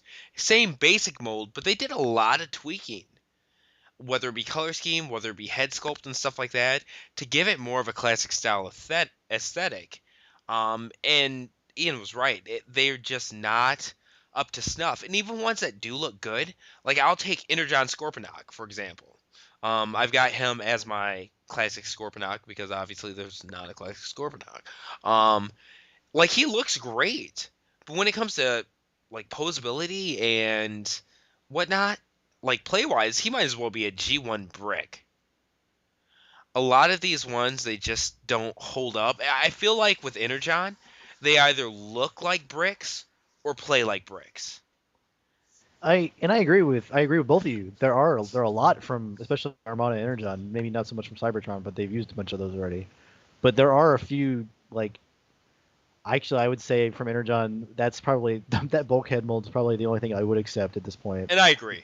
Because it's what else are they going to use that they haven't? What other helicopters molds have they used that they haven't yet? Well, since Sandstorm's a repaint of what's his face, what was the original toy? He was the Wrecker. What's his name? The one that Tomahawk got repainted into last year. No, Springer? Not Spinister. Springer. Not shoot. Never mind. It wasn't Vortex. It's the Wrecker, the little helicopter wrecker. Rotor Storm Yeah. Yeah. or Whirl? That's. Yeah, Rotor Storm. I think that they're going to just use the Tomahawk mode for Sandstorm again. See, the thing is that they've never, in the box sets, and as far as I'm aware, they've never reused a mold that they've used, even in the. Really? Even I might be wrong about this part, but even like because Spinister was an add-on set, so I don't think they've That's ever true, reused. I don't think they've ever reused a box set in another box set or an add-on in another box set. The only thing that they've ever reused, I think. The only thing that they've ever reused, I think, is was a custom class, but I'm struggling to remember which one it was now. But although they have used BotCon figures for TFCC figures like the G2 Ramjet. Oh, absolutely, yeah. But as far as I know, they haven't reused BotCon figures in a BotCon set. Okay. Huh. So you're right. Then what would they use? I'm lost. I've really got nothing. Unless they just don't do Sandstorm. That's the only other option. Because they did say they weren't going to redo everything. Yeah. Well, you know what's crazy though? Because wasn't Machine Wars a straight 12 characters? Right, and that's That'd be why a lot of perfect. people assumed that it was going to be Yeah. just perfect. Well, But no, they said. Go ahead. Ian. not only that, it's 12 characters and it's 12 recognizable characters. Yeah. So you would think that they would do that, but they said no. So what are they going to shoehorn into this shit? Like, that's where I kind of get peeved, because no matter what, Machine Wars, it doesn't really have, Well, Machine Wars takes place after Generation 2, right? That's where they're placing it, I think. Yeah. Yeah. So who the fuck knows? Wow. So Megatron can be a tank, and Oh no, he's got to be a jet because he's. Oh a jet in yeah, Machine no, Wars. absolutely, he is a jet in Machine Wars. Ugh. If they stick to that theme, yeah. Okay, so the important ones I think that they need to set down is like I can think of three, like Starscream, yeah, Megatron and Soundwave are pretty different. Those are the most recognizable ones for me for Machine Wars. Megatron was the jet. Starscream was the huge jet compared to everyone else. Well, he was a stealth bomber, right? He was a Blackbird. I don't think it's not a Blackbird. I think it has similarities, but Okay. I'm trying to remember who that original mold was. I know I have the Universe repaint in King Atlas, but I can't remember the original one. But I think it was that was one of the G2 Euro ones that never came out in the States. I might be wrong, but those are the three characters that either they that I think that need to be in the set or the add-on set, because those are those are the unique ones. I mean, yeah, Optimus Prime's a truck and he doesn't have a faceplate. Boo, yeah, who cares? And then Starscream and Skywarp and Thundercracker were jets. You know, we've seen that how many times? Those were the three, and Sandstorm was always been a helicopter. So those were the three that I think need to be like the center point, and then they can add a few more of the other, make it maybe make 6 of the old characters in the new molds, and then half new ones. I'd be happy with that. And I can definitely get down with that. I'm okay with it. But for me, the one that I'd really like to see done, I don't even like the mold that much, but it's so perfect. If they do Starscream, it has to be Universe Silverbolt. There's nothing else. Yeah, I could be down with that. Yeah, there's literally nothing else. It's not perfect, but it's as perfect as it gets. If they want to keep that height compared to everyone else, yeah. Yeah, absolutely. Like, it's just on. I'd be more than okay with it. The rest, I really have no opinions on, but that one just pops out to me. Even the alt mode. It's just, okay, well, that's it. Yeah, man. So, I don't know. It's crazy, though. I'm really surprised that a third-party company hasn't went for Machine Wars. Third I party. I guess for me, I would think Machine Wars, because it's so Cybertronian, would be more on a to-do list for a third party than like Hearts of Steel even, which is a bit more obscure. Even though the Mastermind Creations Hearts of Steel line is incredible, I'm just thinking in terms of what would a third party go to that they think would attract like G1 fans and stuff like that, but won't get done by Hasbro. I'm just surprised like Machine Wars really hasn't come up to play yet. That might be too niche for them. Just and because that makes sense, but damn. Yeah. I don't know.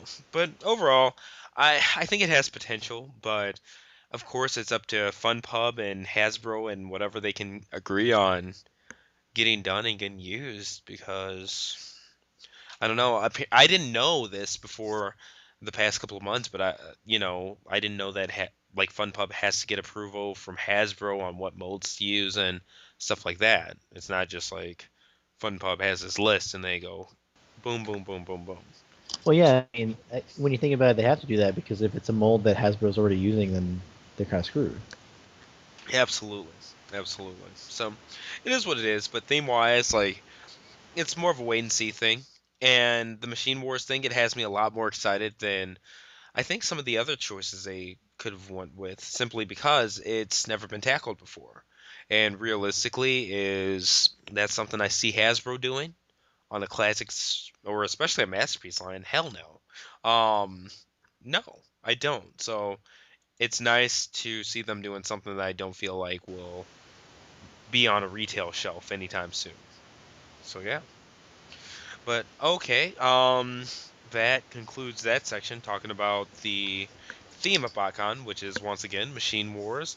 And this is the part where we talk about our recent pickups and pre-orders. Now, I know that it's been since before Christmas that we've done this podcast, so a lot of us, including myself, have gotten quite a bit of stuff in that meantime because it's been damn near a month. I know for me personally, I'm going to just pick a few highlights. Some people might do their whole hauls and things like that. I know I'll do all of my pre-orders, at least, what I'm looking forward to. But, yeah. Adam, I'll start with you, man. I know you get some cool stuff, so Yeah. let's see what you picked up. To be honest, I can't remember what I've gotten since the last time we recorded, so That's fine. I'll just go with last week. Yeah. Last week I got in, like the big thing I got in last week was United Artfire. And he's really nice. Probably not as nice as a Stepper was. I mean, because he's Inferno with like some white on his cab and then on his shoulders and all that. But that sounds like really down on it. But I'm really not. He did turn out really nice. There's a lot of paintwork on him because it's not just he's just red. He's actually got some black accents, and aside from just the white. And he came with the 2 Target Masters, and I actually think that the way that they work on alt mode is kind of ingenious because it takes a toy that takes like 3 toys that had no intention of interacting together, and it makes them work. Like the way it works is, for anyone who hasn't seen it, doesn't know, the Target Master that originally came with Cyclonus, Universe Cyclonus, you can plug it into the I say plug, but it's more like wedge it into the crane hook of Grapple's crane hook, because this mold is like a mix of Inferno and Grapple parts. And then you plug the other, I think it was Pinpointer, came with one of the Power Core guys. You plug it on the other side, and it kind of makes like a cannon that hangs off the crane. It actually looks kind of cool, and I dig it a lot more than I thought it was. I mean, I got this guy mainly because I got Stepper, and I was like, well, I got Stepper, so I got to get Heartfire too, which I knew was going to happen as soon as I got Stepper at BotCon last year. But he's really nice, although I understand why anyone would wait to pick him up, just because of how, like, what happened with Stepper and how much he went down in price from what he originally was. But I just decided I didn't want to risk it, and I just got him right away. In that same shipment, I got my Figma Link finally. He was really cool, but enough's been said on that guy. What else did I get on that one? Follow Cybertron, Air Raid, excuse me, and Kickback. And like I was saying, I said this during the intermission, I think. Like the quick rundown on Air Raid is that he's got a lot of paint apps. He looks cool. He looks nice, and his weapons are cool. It's still the Shockwave mold, so if you don't like the Shockwave mold, then you're kind of screwed on this guy. But I like it. It's neat. The weapons actually added a lot to it for me. Kickback is probably the best of the Fall of Cybertron lines so far. He's definitely a step above that first wave. He just a lot of people complain about that first wave. Felt like the plastic was cheaper. I don't get that feeling from this guy at all. He seems more like a closer to like the Generations figures we got, a couple of years ago. Really quick, I also got Beast Hunter's Wheeljack, who is the Prime Wheeljack, but with some mold changes and some extra crap on him. He's okay. I hate his marbled plastic look that they did on him, because it looks pretty dumb because it's uneven, and it just looks like someone like spilled some paint on him, and just it doesn't look good. The only I shouldn't say the only thing, because he's like the base figure's not bad. The addition that I like though is they gave him, there's a port on his back in vehicle mode. It's on the back of his car roof to plug the stupid spear thing he comes with in. But I plugged microns in the back and on the back of that, because that's my thing. That's what I do. The other thing I got was both Fall of Cybertron Soundwave and Sound Blaster. I've only opened Sound Blaster so far, but I really like it. I think TJ, you were kind of down on this guy, but I think he's really, for a Voyager, he's really cool. Definitely better than anything that even Kickback, the deluxe assortment has had so far. And I think he's a step above that deluxe figure that we got a few years ago.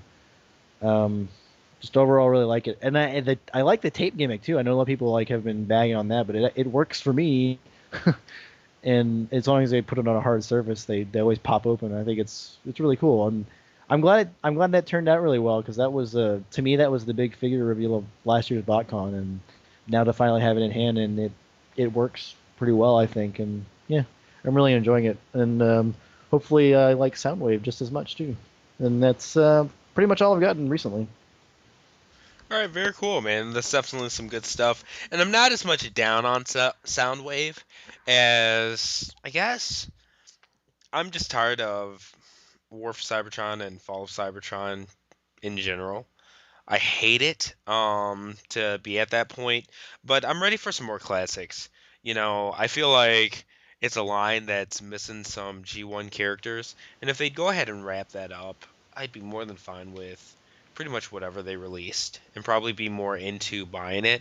But I feel like it's being neglected to kind of tread over these video game characters for a video game that's going on a year old now. So I don't know, just not really for me, a lot of them. But Air Raid especially came out cool. Did you get that one, Adam, or no? Yeah, that was one of the ones they talked about. Okay. He is the Shockwave mold, so he comes with all of the good, and from what I hear, mostly bad of people's opinions on that figure.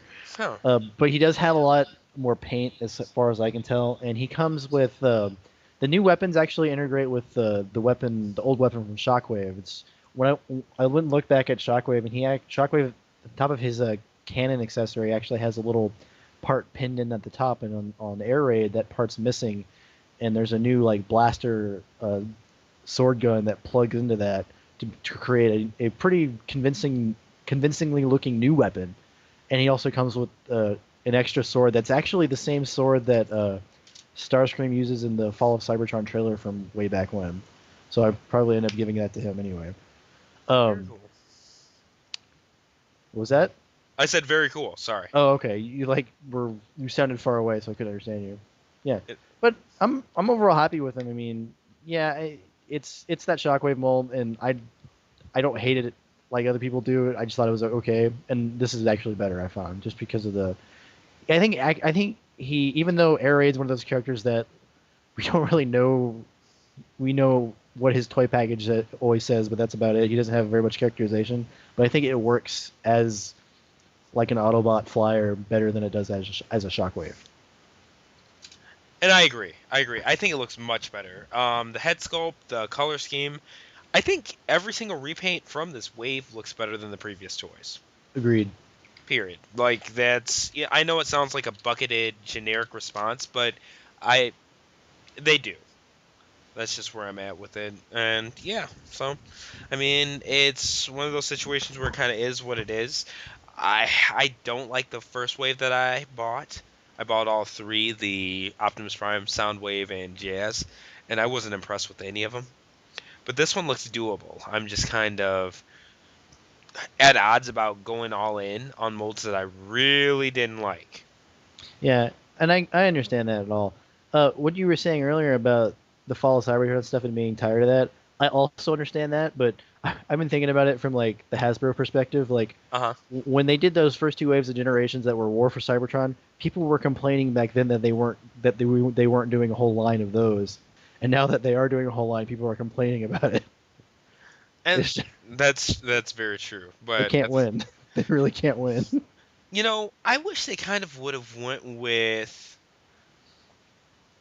the War for Cybertron style. I wish that aesthetic wouldn't have changed from game to game, but at the same time, even if it stuck with War for Cybertron complete aesthetic like Optimus Prime and stuff like that, with the decline in I think mainline toy quality, I'd still be having the same complaints because they'd be a different aesthetic, but same, just kind of poop sizes and engineering and stuff like that. That I dislike now. Because even in-game, the Fall of Cybertron characters don't look bad.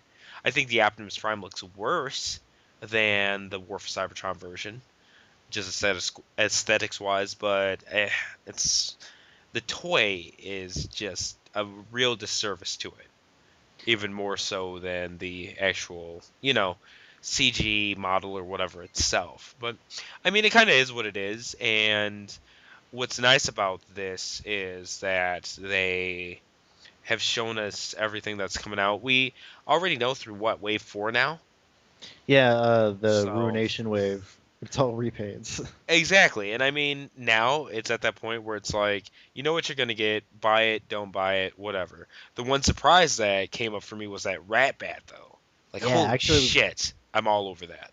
Yeah, and that I was thinking about mentioning that when you were talking about classics a little while ago. But yeah, it looks nice. I'm not sure I'm gonna get it at this point, but it does look really nice. I'll tell you this: I'm thinking about selling off all my classics, and I'm still buying that thing. So that, if anybody's listening, that should tell them where I'm at. It's a repaint of was it Generations? Yeah, it was the very first Generations set of toys. Yeah. Scourge. And they repainted that and gave it a new head sculpt, and now it's going to be Senator Red Bat. And even though Scourge looks great using that mold, it's obviously made for him, it looks very, very, very good as Rat Bat as well. The purple scheme is just incredible. Yeah, I can't wait. As to, just real quick before we move on, you were talking about the declining quality. Like, I think Kickback is good enough that I feel that there's like they found a balance between like budget and like price point for what they're selling. Because I mean, if you look at all the repaints, they're all coming with all these extra weapons and stuff, And the theory behind that was that I've read is that they hit the balance where like they're able to spend more on it because they're making they're $5 more than they were like 2 years ago. Hmm. So they've hit a balance where I feel like I'm hoping that the figures are gonna maybe inch back up a little bit bigger, or maybe they'll just keep up with the more accessory count. I don't know, but like Kickback's the same size as the more recent figures, but he also comes with that giant the giant gun. As a new mold, he comes with a giant gun, and it's the Gear Shredder from the game, and it's actually kind of cool. Okay. And I guess the point is just the base figure. He feels solid enough that I feel like they may have found the nice balance between them. But we'll have to wait and see past that Ruination wave to see if that really has happened. Absolutely. So we'll see, and I'm excited for where Generations is going in general, because I don't know where like Ratbat came from, but if they're phasing out of Fall of Cybertron into more classic styled figures, fine. Yeah, I'm good, because the GDO deluxes even were pretty good toys to me. I really like the wheelie and the swerve especially. So yeah. Well, the Ratbat's one of those that were left over from Generations because we saw that head sculpt originally in Scourge's instructions. Oh, truth. Yeah, absolutely. So that's been But- planned. We just didn't know where or when it was coming. Huh. I'm okay with it. I hope more stuff like that comes along. Maybe that Hardhead from the Warpath mold, They've already Stuff like solicited that. Really? Yeah, Takara solicited that. What? Get the fuck out of here. They Okay. haven't shown it yet, but Hmm. it showed up. I think either at the end of November or last month at some point. Nah, I really need to kind of catch up a little bit on where this stuff is coming, because this stuff is gonna release and I'm gonna actually be mad that I didn't get a chance to pick it up. So definitely gotta catch up on that. But all right, thank you very much, Adam. Ian, I'll go to you, man. What have you gotten recently? Or if Ian's even there, give me 1 second. He Ian, fell are you asleep. there or? Okay. And Gene said he'll be right back. Hmm. Well, you can go into what you got, I guess. Oh, absolutely. I didn't even think about that. Yeah. Mine. I think anybody like listening to this who watches my reviews will see a lot of what I've gotten. I'm just kind of give an overview of the style of toys that I've gotten into. The main ones, like Transformer-wise, Fansproject's Function X1 code, that Chromedome. I used it as my segment for the individual parts or whatever, but just an awesome figure. Lots of Bandai Tamashii stuff. Got into the Super Robot Wars toys like All Tyson, West Redder, things like that. Lots of Gundam toys from the Robot Damashi line, and then the main thing's been Sola Chigoken. Like the Tobakaji and Kurojishi set, Zero Cage, Bakuryu, as well as like Dan Kuga and stuff like that. Lots of cool transforming robots. D-Arts wise, I got that new Mega Man, the Rockman 8 style that came out. So yeah, just really cool stuff. A lot of Bandai Tamashii mecha, like Figma, Link, and things like that. Not Bandai Tamashii, but just cool import toys in general. And like I said, if anybody listening, I'm guessing a lot of listeners probably watch my YouTube channel too. A lot of what I buy you see, so I don't really feel pressured to list off 50 toys right now, so, but just in general, my interests are veering more towards the Japanese mecha than the mainline Transformers and things like that. But I'm still keeping up with mainline Transformers, not buying them all, but I at least know what's going on. Like I bought Voyager, Soundwave, and Sound Blaster. Definitely I'm keeping up with the Masterpiece line in terms of buying. Got MP Red Alert recently too, and I guess technically I got Sideswipe even since the last podcast, I think. You had to have had him before then, because Oh, didn't you get okay. him pretty close to release? Yeah, I got him right at release. I just didn't know. Well, yeah, we did like 3 shows since then. Oh, okay. I didn't know, man. It's been a while, so release date wise, I'm not exactly sure. But yeah, so lots of cool stuff came and lots of cool stuff coming. Looking forward to Masterpiece Soundwave, like I'm sure the rest of you guys are. And outside of that, more Bandai Mecha. Transformer wise, there are a couple of third party things I'm wanting. Kind of scared though, because like Make Toys' Chaos and Paladin figure, they're falling. Homage that's coming out. It was supposed to come out last month, as well as the two versions of Battle Tanker. Yes. The repaints for the BotCon, Shattered Glass, Reveal the Shield, Optimus Prime, and Ultra Magnus. So I got a feeling those are all going to come out at once and be like $400. And that's gonna the be mobile fun. and stuff too, all at the same time. Exactly. So that's going to be a big hit, man. And I'm not really happy with the delays. If they choose to release them all at once, because I know Fansproject and Mac Toys are one entity, even though they're going under two names. So they need. I hope that they plan these releases better than that, because that's not going to be cool. And I'm personally going to have a problem with that. But outside of that, nothing too crazy pre-ordered. Like I said, just a lot of Bandai Tamashii stuff, some Gal Gayar figures from that anime, and yeah, it's looking good. Another one that I think a lot more people will know about is the Figuarts regular, the Scouter Vegeta, from when he first appeared in Dragon Ball Z or whatever. Nice. That's coming out. It's the regular Saiyan version. It's got the tail, the actual Scouter. It's even got a crushed version of the Scouter that he can hold in his hand. It looks good. Really looking forward to that. So, yeah, that's about the gist of my collecting and, well, my orders and pre-orders and stuff like that. And Gene, how about you, man? It's been pretty much a steady stream of hot toys for me.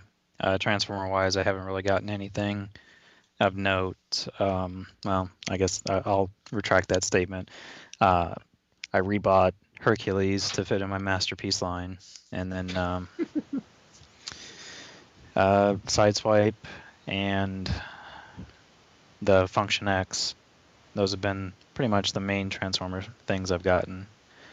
And Hot Toys, I've got my two Bat Pods that I was looking forward to on the last podcast.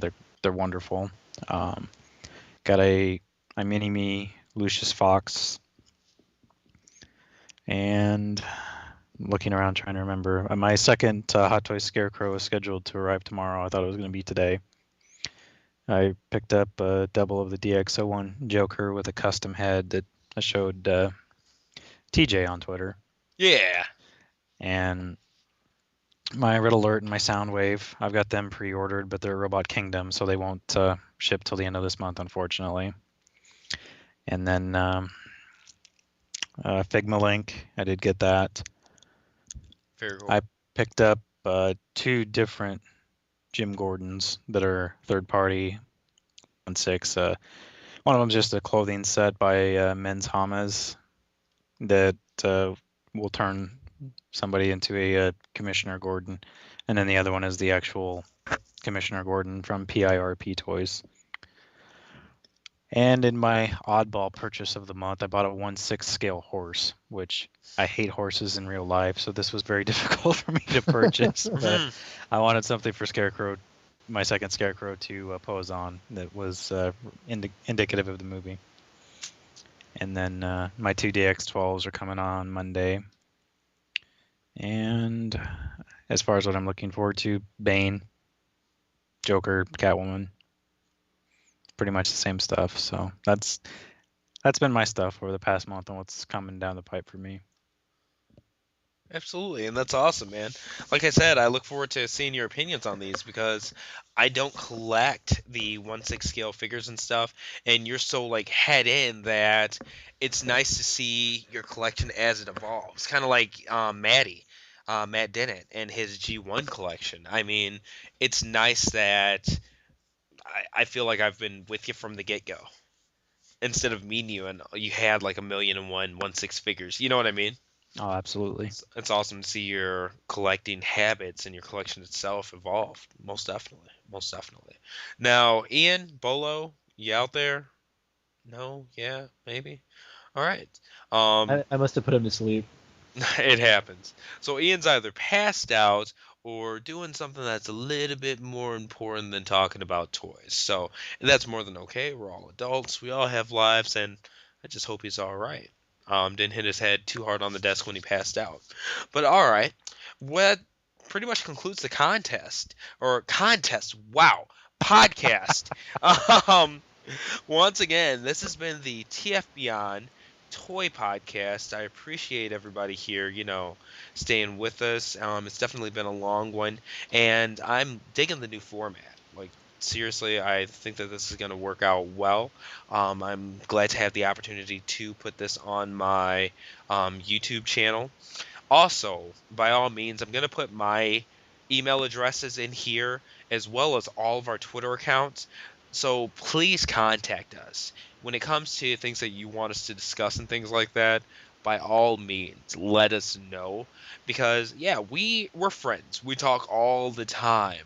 But we want to be able to share this with you guys as listeners and have you involved. So definitely do that. And, good or bad, let us know, like, what you think of the podcast even, what you think of the format. So, yeah, I mean, by all means, that's more than fine. So, also, if you want specific questions answered, whether it's on the podcast or even if you just want a quick email back about any of the toys that we've talked about and stuff like that, we're more than open to that too. It's not just about the podcast. We just want to get know you guys as, people too, and answer any questions you have on the spot. So yeah. Gene, Adam, did you guys have anything to add to that? I think Especially you with, covered it pretty well. Okay. well, and especially with the site, there's some exciting stuff coming up there too.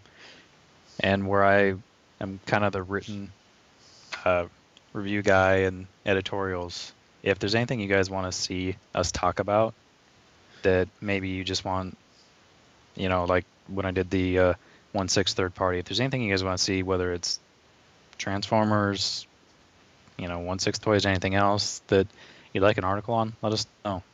Because we talk to each other all day long on Twitter or AIM, so that's not a big deal if you guys want something to refer to on the site as well either. Absolutely. And I completely agree with that. I love that the site has been getting a lot more, not only hits, but actual comments and feedback and stuff like that. I'm enjoying the hell out of that. So, by all means, keep that going and spread it out because it's me, Gene, and Ian. It's definitely our baby. We've got another site coming out within the next month or so that's going to be just awesome. And I can't wait to reveal that once I've got the layout all finished up and stuff like that. But it's going to be a big collaborative site with multiple podcasts, even more contributors and things like that. And it's going to be the good stuff. So really look forward to that, even though I'm definitely still keeping, kumastyle.com alive and stuff like that. So, yeah. Adam, did you have something else to add? I noticed you were... Yeah, I feel really dumb. I said earlier, I'm going back to my haul section. Yeah. I said the biggest thing I got recently was Artfire. That is incorrect because I got a lucky draw item. I totally forgot about that because it's sitting in the drawer. Oh, over there. that Micron. Yeah, it's sitting Okay. in the drawer over there because I haven't built it yet. So it's kind of out of sight, out of mind right now. But I had one of my eBay searches up, just searching Arms Micron and popped up a lucky draw of Hades, who's the Bat Micron from Darkness Megatron, for a very reasonable price considering it was a lucky draw. Like, if it was any other Micron, I'd be like, screw that, I ain't paying that shit. But no, limited to 100-ish, golden Micron. I was like, yes, hell yes, buy now. And yeah, it's very shiny and pretty, and I haven't built it yet, but I will. And it's going to be glorious. Yeah. That's awesome, man. Congratulations. It looked really cool, the gold and stuff like that. That's amazing. Yeah, the only bummer about it is that, like, I've built, like, gold chrome kits before. I've got a Gundam model I built, like, a couple years ago that's a gold chrome, and they specifically make those so that, like, the runner goes under the part so that when you clip it, it doesn't leave that, like, that scar, that mark. Yeah! You can see. So those were specifically made for that, but this one's not. So it's gonna have that. That's kind of a bummer. But I decided I'm going to build it and I'm committed to it. Absolutely, absolutely. So that kind of stinks, Yeah. taking off some of that finish and stuff like that. So is there anything you can do to prevent that or nah? I've read some things before about like making some like creating that gold chrome effect that I might look into. Okay, Like there's some technique you can use to do it. The problem is that it's probably not going to have the same effect, so it's still going to look weird. But I might still look into it. absolutely.